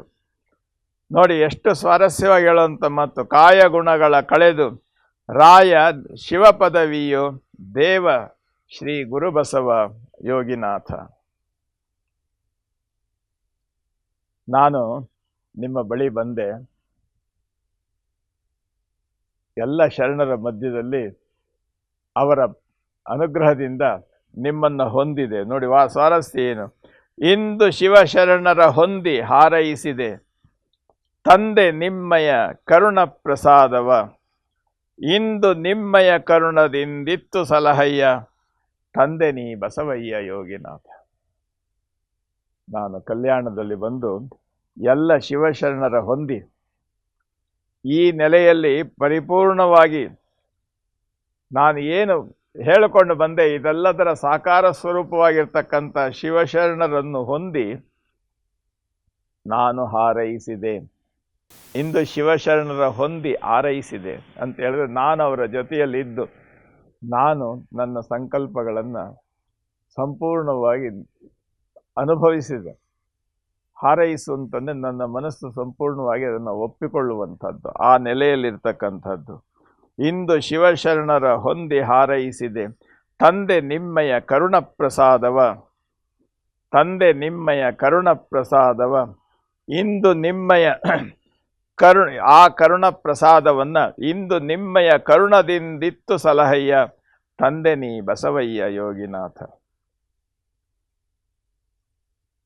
ಈ ವಾಸ್ತವತೆಯನ್ನು ನಾನು ಇಲ್ಲಿ ಬಂದ ನಿನ್ನ ಅನುಗ್ರಹ ಪಡೆದಾಗ ಇಂಥ ಒಂದು ಅದ್ಭುತವಾಗಿರುವಂಥ ನೆಲೆಯಲ್ಲಿ ಆ ನಿರಾಕಾರ ಸ್ವರೂಪದಿಂದ ಹಂತ ಹಂತವಾಗಿ ಸರಳವಾಗಿ ಸೂಕ್ಷ್ಮವಾಗಿ ಇವತ್ತು ನನ್ನ ಮುಂದೆ ನೀನು ಗುರುವಾಗಿ ಮಾರ್ಗದರ್ಶಿಯಾಗಿ ಇಲ್ಲಿ ನಿಂತಿದ್ದೀಯ. ನೋಡಿ, ನಾವು ಬಾಗೇವಾಡಿಯಲ್ಲಿ ಹುಟ್ಟಿದ ಬಸವಣ್ಣನವರನ್ನ ಕಲ್ಯಾಣದ ಅನುಭವ ಮಂಟಪದವರೆಗೂ ಲೌಕಿಕವಾಗಿ ನೋಡ್ಕೊಂಡು ಬಂದಿದ್ದೇವೆ. ಇಲ್ಲಿ ಅನಾದಿ ಪರತತ್ವ ಸ್ವರೂಪದಿಂದ ಮೂಡಿ ಬಂದಂಥ ಬಸವಣ್ಣ ಇಲ್ಲಿ ಬಂದು ಈ ಶರಣರ ಮಧ್ಯದಲ್ಲಿ ನೀನು ನನ್ನನ್ನು ಹೊಂದಿ ಹಾರೈಸಿದೆ. ಎಷ್ಟು ಸ್ವಾರಸ್ಯವಾಗಿದೆ. ಇಂದು ನಿಮ್ಮಯ ಕರುಣದಿಂದ ನಿಮ್ಮ ಕರುಣ ಪ್ರಸಾದವನ್ನು ಇತ್ತು ಸಲಹಿ. ಹಾಗಾದ್ಮೇಲೆ ಬಸವಣ್ಣ ಏನು ಮಾಡಿದ್ರು? ಅನುಭವ ಮಂಟಪಕ್ಕೆ ನಮ್ಮ ಸಿದ್ದರಾಮ ಶಿವಯೋಗಿಗಳು ಬಂದಾಗ ಅಲ್ಲೇನು ನಡೀತು ಅದನ್ನ ಈ ಒಂದು ತ್ರಿಪದಿ ಎಷ್ಟು ಸ್ವಾರಸ್ಯವಾಗಿ ಹೇಳುತ್ತೆ ನೋಡಿ. ಎರಡೆಂಟನರಿಯದ ಮರಳು ಮಾನವನಿಗೆ, ಎರಡೆಂಟನರಿಯದ ಮರಳು ಮಾನವನಿಗೆ ಕರಿಮಸ್ತಕದ ಮುತ್ತನಿತ್ತು ಕರಕೆ ಪರಮ ಪ್ರಸಾದವನ್ನು ಪಾಲಿಸಿ ರಕ್ಷಿಸೈ ಪರಮ ಶ್ರೀ ಗುರು ಬಸವ ಯೋಗಿನಾಥ. ನೋಡಿ, ಅಷ್ಟತನು ಅಂತ ನಾನು ಹೇಳಿದೆ. ತಿಳಿದೇ ಇರುವಂಥ ಭಾಗ ಬೇರೆ, ತಿಳಿಯುವ ಭಾಗ ಬೇರೆ. ಇವೆರಡರ ಮಧ್ಯದಲ್ಲಿ ನಾನು ಮರಳು ಮಾನವನಾಗಿ ನಿಂತಿದ್ದೆ, ಎರಡನ್ನೂ ತಿಳಿದಿರಲಿಲ್ಲ. ಅಂಥ ನೆಲೆಯಲ್ಲಿ ನೀನೇನು ಮಾಡಿದೆ? ಕರಿಮಸ್ತಕದ ಮುತ್ತನಿತ್ತು ಕರಕೆ. ಒಂದು ವಿಚಾರ ಒಂದು ಸಹಜವಾಗಿರುವಂಥ ಒಂದು ಪ್ರಸಂಗ ಇದೆ. ಒಂದು ಆನೆ ಅದು ಪರಿಪೂರ್ಣವಾದಂಥ ರೀತಿಯಲ್ಲಿ ಅದರ ಬೆಳವಣಿಗೆ ಪರಿಪೂರ್ಣವಾದ ಮೇಲೆ ಅದರ ಮೆದುಳಿನಲ್ಲಿ ಮುತ್ತು ತಯಾರಾಗ್ತದಂತೆ, ಮುತ್ತು ಸಾಕಾರಗೊಳ್ತದಂತೆ. ಕರಿಮಸ್ತಕದ ಮುತ್ತು ಅಂತ ಅದು ನಮ್ಮ ಪುರಾಣಗಳಲ್ಲಿ ವ್ಯವಸ್ಥೆಗಳಲ್ಲಿ ಬರುವಂಥದ್ದು. ಇಲ್ಲಿ ಅದನ್ನು ಯಾವ ರೀತಿ ಹೇಳ್ತಾರೆ? ಆನೆ ಅಂತಂದರೆ ನಾನು ನನ್ನದು ಅಂತನ್ನುವಂಥ ಸ್ವಾಭಿಮಾನದ ನೆಲೆಯನ್ನು ಇಟ್ಟುಕೊಂಡು ನಾನು ಕೂಗಾಡುವಂಥ ತೂರಾಡುವಂಥ ನನ್ನ ಹೆಮ್ಮೆಟ್ಟಿಗೆ ವ್ಯವಸ್ಥೆಯಲ್ಲಿ ಇರ್ತಕ್ಕಂಥದ್ದು ವ್ಯವಸ್ಥೆ ಎಲ್ಲವನ್ನು ಕಳೆದು ನನ್ನ ಅಂತರಂಗದಲ್ಲಿ ಜ್ಞಾನದ ಸೂಕ್ಷ್ಮ ಸ್ವರೂಪವಾಗಿರ್ತಕ್ಕಂಥ ಸಾಕಾರ ಸ್ವರೂಪದ ಆ ಅಂತರಂಗದ ಜ್ಞಾನ ಇದೆಯಲ್ಲ, ಅದು ಲಿಂಗಪ್ರಭೆಯಾಗಿ ಅಂಗಗುಣಗಳಳಿದು ಲಿಂಗವೇ ತಾನಾಗಿ ಆ ಲಿಂಗದ ವ್ಯವಸ್ಥೆ ಅದು ನನ್ನ ಆಚರಣೆಯಲ್ಲಿ ನನ್ನ ಕರಕ್ಕೆ ನೀನು ಕೊಟ್ಟೆ. ಅದನ್ನು ಹೇಳ್ತಾರೆ, ಎರಡೆಂಟನರಿಯದ ಮರಳು ಮಾನವನಿಗೆ. ನಾನು ಹಿಂದೆ ಮುಂದೆ ಏನು ಗೊತ್ತಿಲ್ಲದೆ ಇರುವಂಥ ನನ್ನಂಥವನಿಗೆ ನೀನೇನು ಮಾಡಿದೆ? ಕರಿಮಸ್ತಕದ ಮುತ್ತನಿತ್ತು ಕರಕೆ ಪರಮ ಪ್ರಸಾದವನ್ನು ಪಾಲಿಸಿ ರಕ್ಷಿಸು ಅಂತ ನಾನು ನೀನು ಕೇಳ್ತಾ ಇದ್ದೇನೆ. ಆ ಕರಿಮಸ್ತಕದ ಮುತ್ತು ಅನ್ನೋದಿದೆಯಲ್ಲ, ಅಗಮ್ಯ ಅಗೋಚರ ಅಪ್ರತಿಮ ಲಿಂಗ, ಅದು ಕರಸ್ಥಲಕ್ಕೆ ಬಂದದ್ದಿದೆಯಲ್ಲ, ಕರಿಮಸ್ತಕದ ಮುತ್ತನಿತ್ತು ಕರಕೆ ಅಂತ ಅನ್ನುವಂಥ ರೀತಿಯಲ್ಲಿ ಅದನ್ನು ಹೇಳ್ತಾರೆ. ಎಷ್ಟು ಸ್ವಾರಸ್ಯ ಇದೆ ನೋಡಿ. ಆ ನೆಲೆಯಲ್ಲಿ ಬಂದಾಗ ಕರಿಮಸ್ತಕದ ಮುತ್ತು ಅದು ನಮ್ಮ ಅಂತರಂಗಕ್ಕೆ ಬಂತು.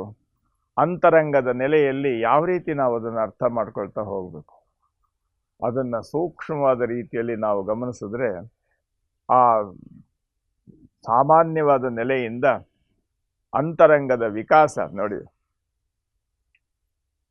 ಬಯಲು ರೂಪಾಗಿ ಲಿಂಗಸ್ವರೂಪವಾಗಿ ನಮ್ಮನ್ನು ಆಶ್ರಯಿಸುವುದು ಅದು ಅವರೋಹಣ. ಅವರೋಹಣದಿಂದ ಮತ್ತೆ ಆ ಲಿಂಗ ಪ್ರಜ್ಞೆ ನಮ್ಮನ್ನು ಮೇಳೈಸಿಕೊಂಡು ನಮ್ಮನ್ನು ಸಂಪೂರ್ಣವಾಗಿ ಆ ಮೇಲಿನ ಸ್ಥಿತಿಗೆ ಅಂತಂದರೆ ಮತ್ತೆ ನಿರಾಕಾರ ಅಪ್ರತಿಮ ಅಗೋಚರ ಅಪ್ರತಿಮ ನೆಲೆಗೆ ತೆಗೆದುಕೊಂಡು ಹೋಗ್ತಕ್ಕಂಥ ನೆಲೆ ಇದೆಯಲ್ಲ, ಆ ನೆಲೆಗೆ ತೆಗೆದುಕೊಂಡು ಹೋಗ್ತಕ್ಕಂಥ ವಿಧಾನ ಇದೆಯಲ್ಲ, ಇದು ಆರೋಹಣ ಕ್ರಿಯೆ. ಅವರೋಹಣ ಆರೋಹಣ. ಆ ಪರತತ್ವ ಗುರುರೂಪಾಗಿ ಏನಿಲ್ಲದ ಈ ಅಂಗಸ್ವರೂಪಿಯಾಗಿರ್ತಕ್ಕಂಥ ವ್ಯಕ್ತಿಯ ಅಂತರಂಗದಲ್ಲಿ ಅದು ಸಂಪೂರ್ಣವಾಗಿ ಚಿತ್ಸ್ವರೂಪವಾಗಿ ಮೇಳೈಸಿ ತನ್ನ ಅಂತರಂಗವನ್ನೆಲ್ಲ ಬೆಳೆಸ್ತಾ ಬೆಳೆಸ್ತಾ ಬೆಳೆಸ್ತಾ ಕೊನೆಗೆ ಏನೆನಲಿಲ್ಲದ ಮಹಾಘನಲಿಂಗದ ಸ್ವರೂಪವನ್ನು ಆತನಿಗೆ ಕೊಟ್ಟು, ಆ ಲೆಕ್ಕದಲ್ಲಿ ಏನು ಹೇಳಬೇಕು ನಾವು? ಒಂದೇ ಮಾತು ಹೇಳ್ತಾಳೆ ತಾಯಿ ಅಕ್ಕಮಹಾದೇವಿ, ಲಿಂಗವೆನ್ನೆ ಲಿಂಗೈಕ್ಯವೆನ್ನೆ, ಸಂಗವೆನ್ನೆ ಸಮರಸವೆನ್ನೆ, ಆಯಿತೆನ್ನೆ ಆಗದೆನ್ನೆ, ನಾನೆನ್ನೆ ನೀನೆನ್ನೆ, ಚನ್ನಮಲ್ಲಿಕಾರ್ಜುನ ನಿನ್ನ ಒಡೆಬರೆದ ಬಳಿಕ ಏನು ಎನ್ನೆ. ಇಂಥ ಒಂದು ಸ್ಥಿತಿಗೆ ಹೋಗಿ ತಲುಪ್ತಕ್ಕಂಥ ಒಂದು ವಿಧಾನ ಇದೆಯಲ್ಲ, ಆ ವಿಧಾನವನ್ನು ಆ ಮೂಲ ಸ್ವರೂಪದಿಂದ ಸರಳವಾಗಿ ನಮಗೆ ಸಾಕಾರಗೊಳಿಸಿ, ಆ ಸಾಕಾರ ಸ್ವರೂಪದಲ್ಲೇ ನಿಂತು ನೀನು ಕಳ್ಕೊಳ್ಬೇಡ ನಿನ್ನನ್ನು, ಮತ್ತೆ ಅದನ್ನು ಮೇಲ್ಮುಖವಾಗಿ ಹೋಗ್ತಕ್ಕಂಥ ವಿಧಾನವನ್ನು ಹೇಗೆ ಅಂತ ಅನ್ನುವಂಥದ್ದನ್ನು ಈ ತ್ರಿಪದಿಯ ಈ ಪದ್ಯಗಳಲ್ಲಿ ಹೇಳೋದನ್ನು ನಾವು ಅದನ್ನು ಗಮನಿಸ್ತಾ ಬರ್ತಾ ಇದ್ದೇವೆ. ಪ್ರಾರಂಭದಿಂದ ನೀವು ಯೋಚನೆ ಮಾಡಿ, ಎಲ್ಲಿಂದ ಬಂತು ಆ ಬಸವ ಪ್ರಜ್ಞೆ ಬಂದ ಮೇಲೆ ಅದು ನನ್ನ ಜೊತೆಯಲ್ಲಿ ಯಾವ ರೀತಿ ಸಮೀಕರಣಗೊಳ್ತು, ನಾನು ಯಾವ ರೀತಿ ಅದರ ಜೊತೆಯಲ್ಲಿ ನನ್ನನ್ನು ನಾನು ಕಳ್ಕೊಂಡು ಅದ್ರ ಜೊತೆಯಲ್ಲಿ ಸೇರಿದೆ. ಪ್ರತಿಯೊಂದು ಹಂತದ ಒಂದೊಂದು ನೆಲೆಯನ್ನು ಸಹ ನಾವಿಲ್ಲಿ ಗುರುಸ್ತಾ ಬಂದರೆ ಅದು ಎಷ್ಟು ವಿಶೇಷವಾಗಿರುವಂಥ ಒಂದು ಲೆಕ್ಕ ಆಗ್ತದೆ. ಇಷ್ಟೆಲ್ಲ ಇನ್ನು ಕೊಡುವಂಥ ನೆಲೆಯಲ್ಲಿ ಅಷ್ಟೇ ಬಂದಿದೆ. ಅದು ಮುಂದೆ ಇದೆಯಲ್ಲ, ಅದು ಇನ್ನೂ ಸ್ವಾರಸ್ಯ ಇದೆ. ಯಾವ ರೀತಿ ಅಪ್ಪ ಬಸವಣ್ಣ ಕೊಟ್ಟ, ಯಾವ ರೀತಿ ಅದನ್ನು ತೆಗೆದುಕೊಂಡು, ಅದೆಲ್ಲ ಮುಂದಿನ ವಿಚಾರ ನೋಡೋಣ.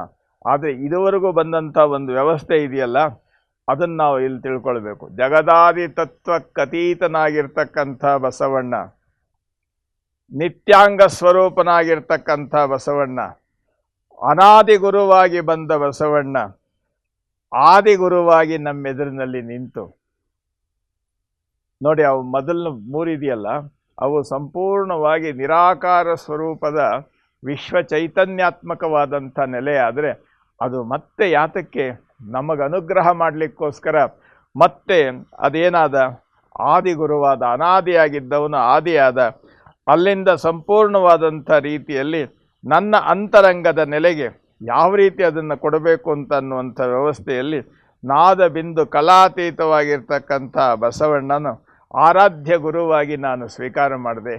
ಅಂಥ ಒಂದು ಪುಣ್ಯ ನನಗೆ ಬಂತು. ಆ ಬಸವಣ್ಣನನ್ನು ನಾನು ಕೇಳಿಕೊಂಡೆ, ಬಸವಯ್ಯ ಬಸವಪ್ಪ. ಯಾಕೆಂದರೆ ಅದನ್ನು ಬಿಟ್ಟು ಬೇರೆ ಇನ್ನೇನು ಶಬ್ದವೇ ನನ್ನ ಮುಂದೆ ಗೊತ್ತಿಲ್ಲ.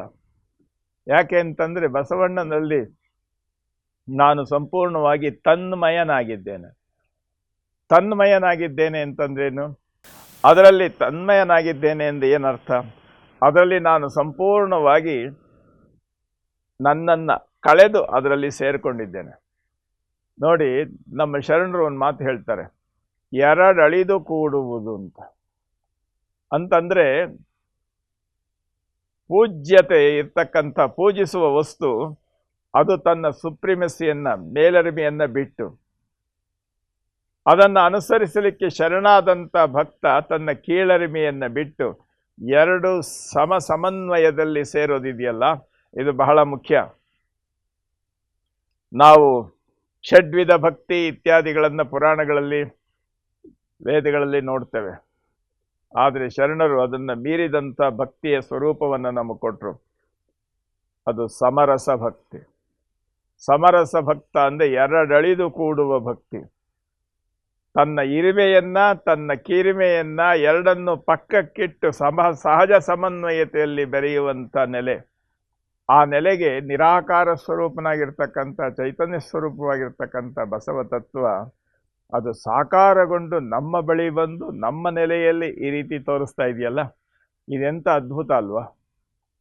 ಇದನ್ನು ಎಷ್ಟು ಸೂಕ್ಷ್ಮವಾದ ರೀತಿಯಲ್ಲಿ ಈ ಪದ್ಯಗಳ ಒಂದು ತ್ರಿಪದಿಗಳ ಮುಖಾಂತರವಾಗಿ ಅವರು ನಮ್ಮ ಮುಂದೆ ತೆಗೆದಿಟ್ಟಿದ್ದಾರೆ. ನಾವು ಕೇಳಿದ್ವಿ ಏನಂತ, ಬಸವಣ್ಣ ನೀನೇ ಕರುಣಿಸು, ನಿನ್ನ ಬಿಟ್ಟು ಬೇರೆ ಇನ್ನೇನೂ ಇಲ್ಲ, ಬೇರೆ ಯಾವ ಆಲೋಚನೆಯೂ ನಮಗಿಲ್ಲ ಅಂತ ಅಂದಮೇಲೆ ಅಷ್ಟೇ ಆಯಿತಾ?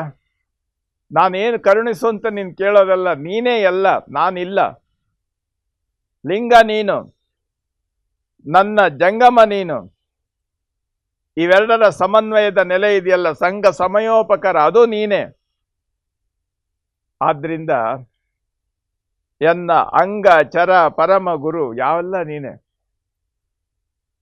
ಈ ಸಮನ್ವಯದ ನೆಲೆ ಇದೆಯಲ್ಲ ಅಂತ ಸಂಪೂರ್ಣವಾಗಿ ಸೇರುವಂಥದ್ದು. ಅಪ್ಪ ಬಸವಣ್ಣವ್ರದ್ದು ಒಂದು ವಚನದಲ್ಲಿ ಹೇಳ್ತಾರೆ, ತನು ನಿಮ್ಮದೆಂದ ಬಳಿಕ ಎನಗೆ ಬೇರೆ ತನುವಿಲ್ಲ, ಮನ ನಿಮ್ಮದೆಂದ ಬಳಿಕ ಎನಗೆ ಬೇರೆ ಮನವಿಲ್ಲ, ಘನ ನಿಮ್ಮದೆಂದ ಬಳಿಕ ಎನಗೆ ಬೇರೆ ಘನವಿಲ್ಲ, ಇಂತಿ ತ್ರಿವಿಧವೂ ನಿಮ್ಮದೆಂದ ಬಳಿಕ ಎನಗೆ ಬೇರೆ ವಿಷಯ ಉಂಟೆ ಕೂಡಲ ಸಂಗಮ ದೇವ. ಇದನ್ನೇನಾದ್ರು ಹೇಳೋದಕ್ಕೇನಾದ್ರು ಇದೆಯಾ? ಹೇಳೋರು ಯಾರು, ಕೇಳೋರು ಯಾರು? ಅಲ್ಲಿ ಇರ್ತಕ್ಕಂಥದ್ದು ಒಂದೇ, ನಾನು ಅನ್ನೋದು ಇಲ್ಲ, ನೀನೇ ಎಲ್ಲ ಅಂತ ಅಂದಾಗ ಮಾಡುವ ಮಾಟದಲ್ಲಿ ತಾನಿಲ್ಲದೆ ಇರತಕ್ಕಂಥ ಸಹಜ ಸ್ವರೂಪದ ಅಭಿವ್ಯಕ್ತಿ, ಸಹಜ ಸ್ವರೂಪವಾಗಿರ್ತಕ್ಕಂಥ ವಾಸ್ತವ ಸತ್ಯಜ್ಞಾನದ ನೆಲೆಯಲ್ಲಿ ನಿಲ್ಲುವಂಥ ವಿಧಾನ ಇದೆಯಲ್ಲ, ಇದು ಬಸವ ಪ್ರಜ್ಞೆಯ ನೆಲೆಯಲ್ಲಿ ಕಲಿತ ವಿಚಾರವನ್ನು ಇಲ್ಲಿ ಸಿದ್ದರಾಮ ಶಿವಯೋಗಿಗಳು ಹೇಳ್ತಾ ಇದ್ದಾರೆ. ನಾನು ಎಲ್ಲ ಶಿವಶರಣರ ಜೊತೆಯಲ್ಲಿ ಬಂದು ಅವರನ್ನು ನೋಡಿ, ನಾನು ಎಲ್ಲ ಶಿವಶರಣರ ಹೊಂದಿ ಹಾರೈಸಿದೆ. ಇದಕ್ಕೆ ಕಾರಣ ಯಾರು? ನೀನೇ. ಎಲ್ಲ ಇಂದು ನಿಮ್ಮ ಶರಣರ ಬಂದು ಎಲ್ಲ ಹಾರೈಸಿದೆ ನಾನು, ಅದಕ್ಕೆ ಕಾರಣ ನೀನೇ, ನಿನ್ನ ಕರುಣ ಪ್ರಸಾದದಿಂದ. ಆದ್ದರಿಂದ ಇಂದು ನಿಮ್ಮಯ ಕರುಣದಿಂದಿತ್ತು ಕರುಣ ಪ್ರಸಾದವನ್ನು ನನಗೆ ಕೊಟ್ಟು ನನ್ನನ್ನು ಅನುಗ್ರಹಿಸಿ ನನ್ನನ್ನು ಮಾರ್ಗದರ್ಶನ ಮಾಡಿ ಮುಂದುವರಿಸಿ. ಇದೆಲ್ಲ ಬಸವಣ್ಣನವರನ್ನು ಹೇಗೆ ಅರ್ಥ ಮಾಡಿಕೊಂಡ್ರು ಅಂತನ್ನುವಂಥದ್ದು. ಇದು ಬರೀ ಹೊರಗಿನ ಬೋಧೆ ಅಷ್ಟೇ ಅಲ್ಲ.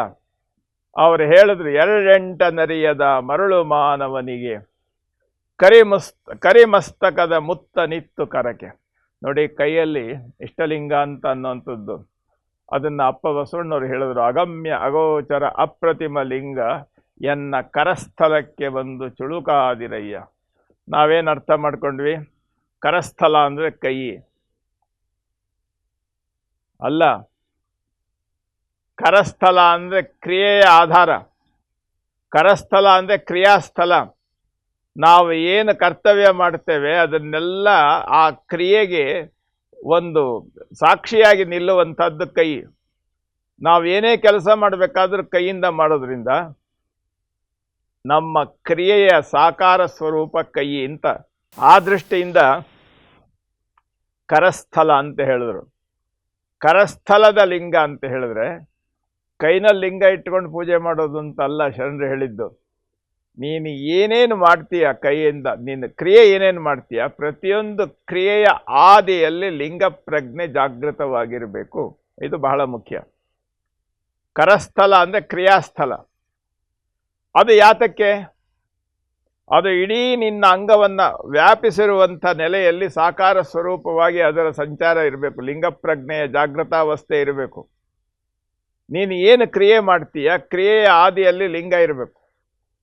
ಅಂದರೆ ನೀನು ಏನು ಕರ್ತವ್ಯ ಮಾಡ್ತೀಯ ಅದು ನಾನು ಅನ್ನೋದನ್ನು ಬಿಟ್ಟು ನೀನು ಅನ್ನುವಂಥ ನೆಲೆಯಲ್ಲಿ ಲಿಂಗ ಪ್ರಜ್ಞೆಯನ್ನು ಮುಂದೆ ಇಟ್ಕೊಂಡು ಮಾಡುವಂಥ ಕ್ರಿಯೆ ಇದೆಯಲ್ಲ, ಅದು ಲಿಂಗದೊಡನೆ ನೋಡು ತಿರ್ಪ, ಲಿಂಗದೊಡನೆ ನಡೆಯುತ್ತಿಪ್ಪ, ಎಲ್ಲವನ್ನು ಲಿಂಗದೊಡನೆ ಸಂಪೂರ್ಣವಾಗಿ ಸಮರ್ಪಿತ ಮಾಡ್ತಕ್ಕಂಥವನು ಶರಣ ಅಂತ ಹೇಳಿ ನಮ್ಮ ಹಿರಿಯರು ಹೇಳಿದ್ರು. ಎಲ್ಲಿ ನೋಡಿದಡಲ್ಲಿ ಲಿಂಗವು, ಎಲ್ಲಿ ಮುಟ್ಟಿದಡಲ್ಲಿ ಲಿಂಗವು, ಎಲ್ಲಿ ಮನಕಾನಂದ ತೋರಿದಡಲ್ಲಿ ಘನಲಿಂಗ, ಎಲ್ಲಿ ಭಾವಿಸಲಲ್ಲಿ ಲಿಂಗವು, ಎಲ್ಲ ಲಿಂಗದ ರೂಪೆನುತ ತೆರೆಹಿಲ್ಲದೆ ಎನ್ನೊಳು ಸಮರಸವ ತೋರಿದ ಗುರುವೆ. ನೋಡಿ, ಇದು ಕರಸ್ಥಲದ ಪ್ರಜ್ಞೆ. ಕರಸ್ಥಲದ ಪ್ರಜ್ಞೆ ಅದು ಇರಬೇಕಾದ್ರೆ ನಾವು ಮಾಡುವುದೆಲ್ಲವೂ ಲಿಂಗದ ಮುಖಾಂತರವಾಗಿ ಮಾಡ್ತೇವೆ. ನಾನು ಮಾಡಲ್ಲ, ಲಿಂಗ ಏನೇ ಮಾಡ್ತಾನೆ ಅಂತ ಅನ್ನುವಂಥ ಪ್ರಜ್ಞೆಯಿಂದ ಮಾಡುವಂಥ ಲಿಂಗ ಪ್ರಜ್ಞೆ ಇಡೀ ಶರೀರವನ್ನು ಆವರಿಸಬೇಕು. ನೋಡಿ, ವೈಜ್ಞಾನಿಕವಾಗಿ ನಾನು ಹೇಳ್ತೇನೆ, ಪೂಜೆಯ ಲಿಂಗವನ್ನು ಎಡಗೈನಲ್ಲಿ ಕೊಟ್ಟರು. ಯಾಕೆ? ಬಲಗೈನಲ್ಲಿ ಇಟ್ಕೊಂಡು ಪೂಜೆ ಮಾಡ್ಬೋದಲ್ಲ. ನಾವೆಲ್ಲ ಬಲಗೈನಲ್ಲೇ ಎಲ್ಲ ಪೂಜೆ ಮಾಡೋದು ಹಾಗಲ್ಲ. ಎಡಗೈ ಅನ್ನೋದು ಇದೆಯಲ್ಲ, ನಮ್ಮ ಶರೀರ ಅಂತ ಅನ್ನುವಂಥ ಈ ಒಂದು ಪ್ರತಿಮೆಯನ್ನು ನಾವು ತೆಗೆದುಕೊಂಡ್ರೆ ನಮ್ಮ ಶರೀರಕ್ಕೆ ಸಂಪೂರ್ಣವಾಗಿ ಚೈತನ್ಯವನ್ನು ಹರಡತಕ್ಕಂತಹ ಆಮ್ಲಜನಕವನ್ನು ತಲುಪಿಸುವಂಥ ನಿತ್ಯ ಸಂಚಾರದ ಕೆಲಸ ಮಾಡ್ತಾ ಇರ್ತಕ್ಕಂಥ ಹೃದಯ ಇದೆಯಲ್ಲ, ರಕ್ತ ಸಂಚಾರದ ಮೂಲ ಇರತಕ್ಕಂಥ ಹೃದಯ, ಅದು ಎಡಭಾಗದಲ್ಲಿದೆ. ಅದಷ್ಟೇ ಅಲ್ಲ, ಆ ರಕ್ತ ಒಂದು ಸಾರಿ ಅದು ಹೊರಗೆ ಬಂದರೆ ಅದನ್ನು ಇಡೀ ಶರೀರವನ್ನು ಆವರಿಸಿರ್ತಕ್ಕಂಥ ರಕ್ತನಾಳಗಳ ಪ್ರಾರಂಭ ಎಡಭಾಗದಿಂದಲೇ ಪ್ರಾರಂಭ ಆಗುತ್ತೆ. ಇದು ಇಡೀ ಶರೀರಕ್ಕೆ ಪ್ರಾಣ ಸಂಚಾರವನ್ನು ತಂದು ಬಲಗಡೆಯಿಂದ ಮತ್ತೆ ಅದು ಹೃದಯಕ್ಕೆ ಬಂದು ಮತ್ತೆ ಶುದ್ಧಿಯಾಗುತ್ತೆ. ಅಂತಂದರೆ ಎಡಗೈಯಲ್ಲಿ ನಾವು ಲಿಂಗ ಪ್ರಜ್ಞೆಯನ್ನು ಇಟ್ಕೊಳ್ಳೋ ಉದ್ದೇಶ ಏನು ಅಂತಂದರೆ, ನಾನು ಸ್ಥೂಲವಾಗಿ, ಸೂಕ್ಷ್ಮವಾಗಿ, ನಿರಂತರವಾಗಿ, ಜಾಗತಿಕವಾಗಿ, ಅಂತರಂಗ ಬಹಿರಂಗದಲ್ಲಿ ಯಾವುದೇ ಲಿಂಗ ಪ್ರಜ್ಞೆಯ ಕೆಲಸ ಮಾಡಿದ್ರೂ ಸಹ ಅದು ಇಡೀ ನಮ್ಮ ಶರೀರದ ನೆಲೆಯನ್ನೆಲ್ಲ ಆವರಿಸಿ ನಮ್ಮಲ್ಲಿರ್ತಕ್ಕಂಥ ಕಣಗಳು ಸಹ ಲಿಂಗ ಪ್ರಜ್ಞೆಯಿಂದ ಜಾಗೃತವಾಗಬೇಕು. ಆವಾಗ ಏನಾಗ್ತದೆ, ನಮ್ಮ ಕ್ರಿಯೆ ಆ ರೀತಿ ಇದ್ದಾಗ ನಾವು ಸರ್ವಾಂಗ ಲಿಂಗಮಯ ಆಗ್ತೇವೆ. ಸರ್ವಾಂಗ ಲಿಂಗಮಯ ಹೌದಲ್ವ? ನಾವು ಎಡಭಾಗಕ್ಕೆ ಬರ್ತಕ್ಕಂಥ ರಕ್ತ ನಮ್ಮ ಶರೀರಕ್ಕೆಲ್ಲ ಸಂಪೂರ್ಣವಾಗಿ ಪ್ರತಿಯೊಂದು ಕಣಗಳಿಗೂ ಆಮ್ಲಜನಕ ಮತ್ತು ಆಹಾರದ ವ್ಯವಸ್ಥೆಯನ್ನು ಕೊಟ್ಟು ಅವು ಜಾಗೃತವಾಗಿ ಸದೃಢವಾಗಿ ನಿಲ್ಲುವಂತೆ ಮಾಡೋದು ಯಾವುದು?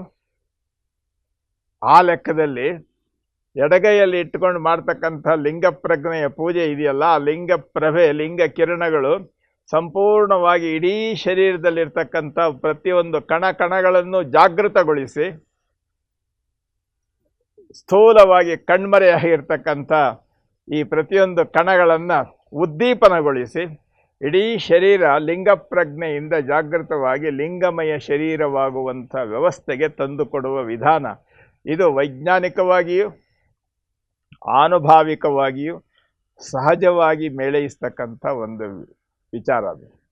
ಆ ನೆಲೆಯನ್ನು ಶರಣರು ಅದ್ಭುತವಾದ ರೀತಿಯಲ್ಲಿ ಕೊಟ್ಟರಲ್ಲ. ಈ ಪ್ರಜ್ಞೆಯನ್ನು ಬಸವಣ್ಣನಿಂದ ಹೇಗೆ ಪಡೆದೆ, ಹೇಗೆ ಅದನ್ನು ನಾನು ಅಂತರಂಗದಲ್ಲಿ ತೆಗೆದುಕೊಂಡೆ, ಈ ವಿಚಾರವನ್ನೆಲ್ಲ ಇಟ್ಟುಕೊಂಡು ಯೋಚನೆ ಮಾಡುವಂಥದ್ದು ಇದೆಯಲ್ಲ, ಇದು ತಾನು ಒಂಟಿಯಾಗಿ ಕಲ್ಯಾಣದ ಕ್ರಾಂತಿಯ ನಂತರ ಇಡೀ ಶರಣರನ್ನು ಪುನರ್ನಿವಾಸಗೊಳಿಸ್ತಕ್ಕಂಥ ವ್ಯವಸ್ಥೆಯಲ್ಲಿ ಸಂಚಾರ ಮಾಡುವಂಥ ನೆಲೆಯಲ್ಲಿ ಆ ಬಸವಣ್ಣನ ನೆನಪು ಸಹಜವಾಗಿ ಬಂದಾಗ ಆದಿಯಿಂದ ನಾನೇನು ನೋಡಿಕೊಂಡು ಬಂದೆ, ಯಾವುದರಿಂದ ಬಸವಣ್ಣಿಂದ ನಾನೇನು ಕಲಿತೆ, ಏನು ನನ್ನಲ್ಲಿ ಬಂತು, ಅದನ್ನು ಮತ್ತೆ ಕೊಡಬೇಕಲ್ಲ ಎಲ್ಲರಿಗೆ. ದಾಸೋಹದ ರೀತಿಯಲ್ಲಿ ಆ ಬಸವ ಪ್ರಜ್ಞೆಯನ್ನು ಜಾಗೃತಗೊಳಿಸ್ಬೇಕಲ್ಲ ಅಂತನ್ನುವಂಥ ರೀತಿಯಲ್ಲಿ ಹೇಳ್ತಾ ಇರುವಂಥ ವಿಧಾನ ಇದೆಯಲ್ಲ. ಮುಂದೆ ಇನ್ನೂ ವಿಶೇಷವಾಗಿ ಅವರು ಹೇಳ್ತಾರೆ, ಈ ಪ್ರಜ್ಞೆಯನ್ನು ನಾನು ಯಾವ ರೀತಿ ಕಲಿತೆ, ಅದರಿಂದ ನಾನೇನೇನು ಪಡೆದೆ, ನಿನ್ನಿಂದ ಏನೇನು ಪಡೆದೆ ಅನ್ನೋದನ್ನು ಇನ್ನೂ ವಿಶದವಾಗಿ ವಿಸ್ತಾರವಾಗಿ ಇದರಲ್ಲಿ ಇನ್ನೂ ಮುಂದೆ ಹೇಳ್ತಾರೆ. ಹೇಳಿ ಬಸವಣ್ಣನನ್ನು ಸಂಪೂರ್ಣವಾಗಿ ನಮಗೆ ಆಧ್ಯಾತ್ಮರೂಪಿ ಬಸವಣ್ಣನನ್ನು ಪರಿಚಯ ಮಾಡಿಕೊಡ್ತಕ್ಕಂಥ ಕೆಲಸ ಇಲ್ಲಿ ನಡೀತಾ ಇದೆ. ಈ ಕೆಲಸದ ನೆಲೆಯನ್ನು ನಾವು ಸಹಜವಾದ ರೀತಿಯಲ್ಲಿ ಜೋಡಿಸ್ಕೊಂಡು ಹೋಗಬೇಕು. ಆ ನೆಲೆಗೆ ಬಸವ ಸ್ತೋತ್ರ ತ್ರಿವಿಧಿ ಕೇವಲ ನಾವು ಓದೋದಲ್ಲ, ಪುಸ್ತಕದಲ್ಲಿ ಇರೋದು ಅಂತಲ್ಲ, ಅದರ ಕಣಗಳು ಸಹ ನಮ್ಮ ಶರೀರದ ಒಂದು ಜಾಗೃತಿಗೆ, ನಮ್ಮ ಅಂತರಂಗದ ಜಾಗೃತಿಗೆ, ನಮ್ಮ ಮಾನಸಿಕ ಸ್ಥಿತಿ ಸಂಪೂರ್ಣವಾಗಿ ಶಿವಮಯವಾಗುವಂಥ ಸ್ಥಿತಿಗೆ ತೆಗೆದುಕೊಂಡು ಹೋಗ್ತಕ್ಕಂಥ ವಿಧಾನ ಇದೆಯಲ್ಲ, ಅದನ್ನು ನಾವು ನಮಗೆ ಅರ್ಥವಾಗುವ ರೀತಿಯಲ್ಲಿ ಹೇಳ್ತಾ, ಯಾಕೆಂದರೆ ನಾನು ಪರಿಪೂರ್ಣ ಅಲ್ಲ, ನೀವು ಪ್ರೇರಕರು, ನೀವು ಪರಿಪೂರ್ಣ ಅಲ್ಲ, ನಾನು ಬೋಧಕ, ಈ ಲೆಕ್ಕದಲ್ಲಿ ಇರ್ತಕ್ಕಂಥ ದ್ವಂದ್ವಗಳನ್ನೆಲ್ಲ ತೆಗೆದು ಸಹಜ ಸಮನ್ವಯದ ನೆಲೆಯಲ್ಲಿ ಕಲ್ಯಾಣದ ಅನುಭವ ಮಂಟಪದಲ್ಲಿ ಶರಣರು ಹೇಗೆ ಪರಿಪೂರ್ಣವಾಗಿ ಬೆಳಕಾದರು ಅನ್ನೋಂಥ ವಿಧಾನವನ್ನು ತಿಳ್ಕೊಳ್ಬೇಕಾದ್ರೆ ಮತ್ತು ಆ ಹಾದಿಯಲ್ಲಿ ನಾವು ಹೆಜ್ಜೆ ಇಡಬೇಕಾದ್ರೆ ಇವು ಒಂದೊಂದು ಸೂಕ್ಷ್ಮವಾಗಿರ್ತಕ್ಕಂಥ ಮಾರ್ಗದರ್ಶನ ಅನ್ನುವಂಥ ನೆಲೆಯಲ್ಲಿ ನಾವು ಅದನ್ನು ಇಟ್ಟುಕೊಂಡು ಈ ವ್ಯವಸ್ಥೆ ಶುರು ಮಾಡಿದ್ದೇವೆ. ಈ ನೆಲೆಯಲ್ಲಿ ಮುಂದೆ ಏನು ಹೇಳ್ತಾರೆ ಅನ್ನೋದನ್ನು ಮುಂದಿನ ಪ್ರವಚನದಲ್ಲಿ ಅದನ್ನು ಮುಂದುವರಿಸ್ತೇನೆ. ಇದರಲ್ಲಿ ಏನಾದರೂ ಸ್ವಲ್ಪ ವ್ಯತ್ಯಾಸಗಳು ಇದ್ದೇ ಇರ್ತವೆ. ಯಾಕೆ ಅಂತಂದರೆ ಬೌದ್ಧಿಕವಾಗಿ ಹೇಳೋದು ಬೇಕಾದಷ್ಟು ಇರ್ಬೋದು, ಆನುಭಾವಿಕ ನೆಲೆಯಲ್ಲಿ ಮಾತು ಮೌನವಾದಾಗಲೇ ಪರಿಪೂರ್ಣತೆ.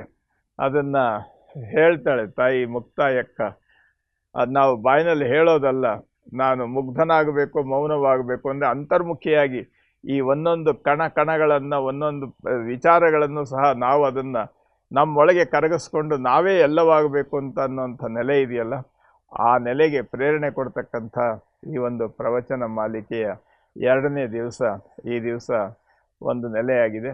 ನಾಳೆ ಮುಂದಿನ ವಾರ ಮತ್ತೆ ಈ ವಿಚಾರವನ್ನು ಮುಂದುವರಿಸೋಣ. ಎಲ್ಲರಿಗೂ ಶರಣಾರ್ಥಿ.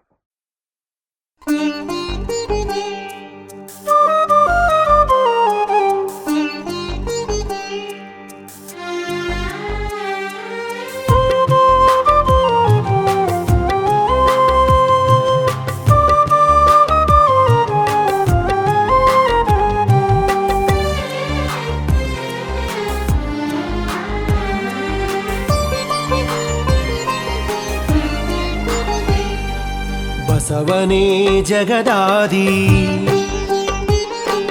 ತತ್ವಕ್ಕತೀತನು, ಬಸವನೇ ಜಗದಾದಿ ತತ್ವಕ್ಕತೀತನು, ಬಸವನೇ ಪರಬ್ರಹ್ಮ ಸ್ವರೂಪನು, ಬಸವನೇ ಪರಬ್ರಹ್ಮ ಸ್ವರೂಪನು, ಬಸವನನಾದಿಲಿಂಗ ಬಸವನನಾದಿಚರ, ಬಸವನನಾದಿಲಿಂಗ ಬಸವನನಾದಿಚರ, ಬಸವನಿಂದಧಿಕ ಉಂಟೆ ಯೋಗಿನಾಥ ಯೋಗಿನಾಥ ಯೋಗಿನಾಥ ಯೋಗಿನಾಥ.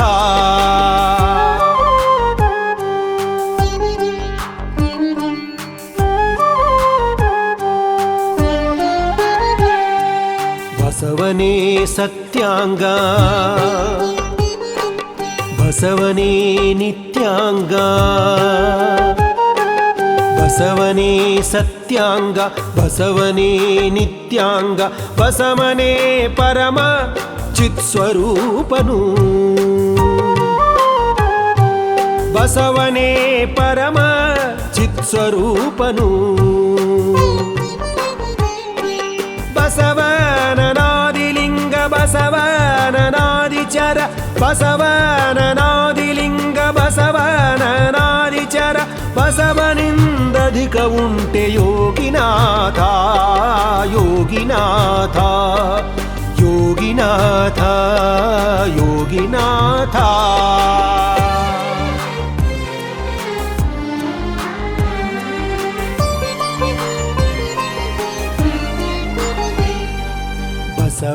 ಬಸವನನಾದಿಗುರು ಬಸವನನಾದಿಲಿಂಗ,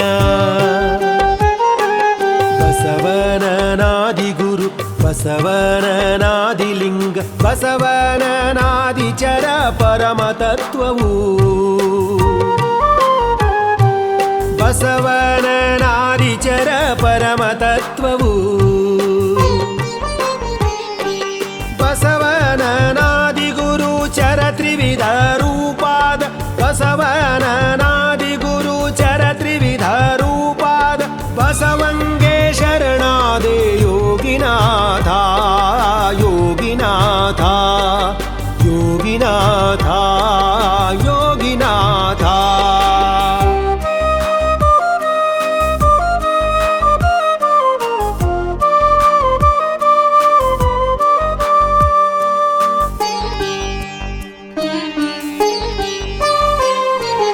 ಆದಿಗುರು ಬಸವಣ್ಣ ಅನಾದಿಗುರು ಬಸವಣ್ಣ, ಆದಿಗುರು ಬಸವಣ್ಣ ಅನಾದಿಗುರು ಬಸವಣ್ಣ, ಭೇದಕ್ಕ ಭೇದ್ಯನು ಬಸವಣ್ಣನು, ಭೇದಕ್ಕ ಭೇದ್ಯನು ಬಸವಣ್ಣನು,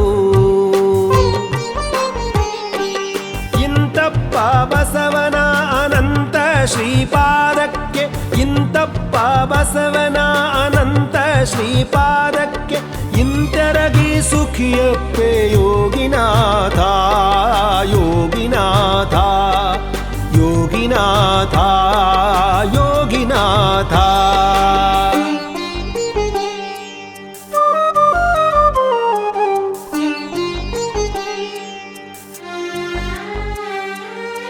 ಆದಿಗುರು ಬಸವಣ್ಣ ಅನಾದಿಗುರು ಬಸವಣ್ಣ ಆದಿಗುರು ಬಸವಣ್ಣ ಅನಾದಿಗುರು ಬಸವಣ್ಣ ವೇದಕ್ಕ ಭೇದ್ಯತಾ ಬಸವಣ್ಣನು ವೇದಕ್ಕ ಭೇದ್ಯತಾ ಬಸವಣ್ಣನು ನಾದಬಿಂದುಗಳಾತೀತ ಬಸವಯ್ಯ ನಾದಬಿಂದುಗಳಾತೀತ ಬಸವಯ್ಯ ಎನ್ನಾರಾಧ್ಯ ಗುರು ಬಸವನ ಯೋಗಿನಾಥ ಯೋಗಿನಾಥ ಯೋಗಿನಾಥ ಯೋಗಿನಾಥ ಬಸವಣ್ಣ ಬಸವಯ್ಯ ಬಸವಪ್ಪ ಬಸವರಸ ಬಸವಣ್ಣ ಬಸವಯ್ಯ ಬಸವಪ್ಪ ಬಸವರಸ ಬಸವಲಿಂಗವೇ ಎನ್ನ ಬಸವ ತಂದೆ ಬಸವಲಿಂಗವೇ ಎನ್ನ ಬಸವ ತಂದೆ ಬಸವಚರ ಪರತತ್ವ ಕಾದಿ ಮೂಲಿಗಲಿಂಗ ಬಸವಚರ ಪರತತ್ವ ಕಾದಿ ಮೂಲಿಗಲಿಂಗ ಬಸವಪ್ಪ ಶರಣಂಬೆ ಯೋಗಿನಾಥ ಯೋಗಿನಾಥ ಯೋಗಿನಾಥ ಯೋಗಿನಾಥ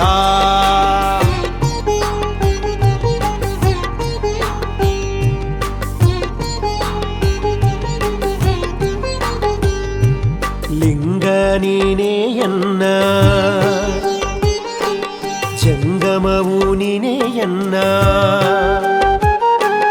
ಲಿಂಗ ನೀನೆಯನ್ನ ಜಂಗಮವು ನೀನೆಯನ್ನ ಸಂಗ ಸಮಯೋಪಕರ ನೀನೆಯಯ್ಯ ಸಂಗ ಸಮಯೋಪಕರ ನೀನೆಯಯ್ಯ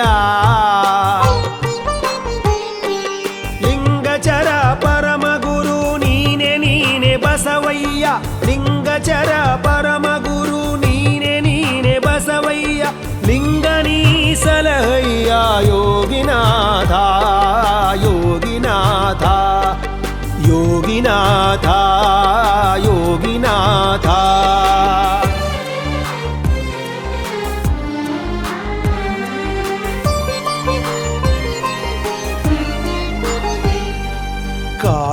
ಕಾಯಗುಣದಪಹಾರಿ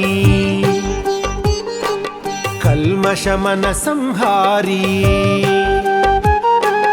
ಕಾಯಗುಣದಪಹಾರಿ ಕಲ್ಮಷಮನ ಸಂಹಾರಿ ದಾಯದೋರಿಯೇ ಭಕ್ತಿದಾಯಕ ನೀನು ದಾಯದೋರಿಯೇ ಭಕ್ತಿದಾಯಕ ನೀನು ಕಾಯಗುಣಗಳ ಕಳೆದು ರಾಯ ಶಿವ ಪದವಿಯೋ ಕಾಯಗುಣಗಳ ಕಳೆದು ರಾಯ ಶಿವ ಪದವಿಯೋ ದೇವ ಶ್ರೀ ಗುರು ಬಸವ ಯೋಗಿನಾಥ ಯೋಗಿನಾಥ ಯೋಗಿನಾಥ ಯೋಗಿನಾಥ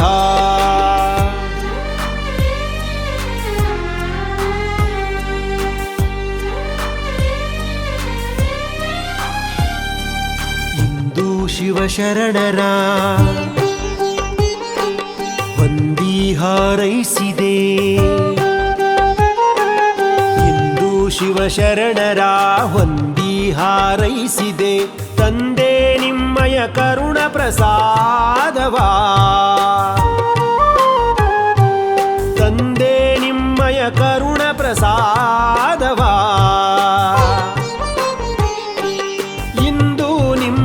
ಕರುಣದಿಂದಿತ್ತು ಸಲಹಯ್ಯ ಇಂದು ನಿಮ್ಮಯ ಕರುಣದಿಂದಿತ್ತು ಸಲಹಯ್ಯ ತಂದೆ ನೀ ಬಸವಯ್ಯ ಯೋಗಿನಾಥ ಯೋಗಿನಾಥ ಯೋಗಿನಾಥ ಯೋಗಿನಾಥ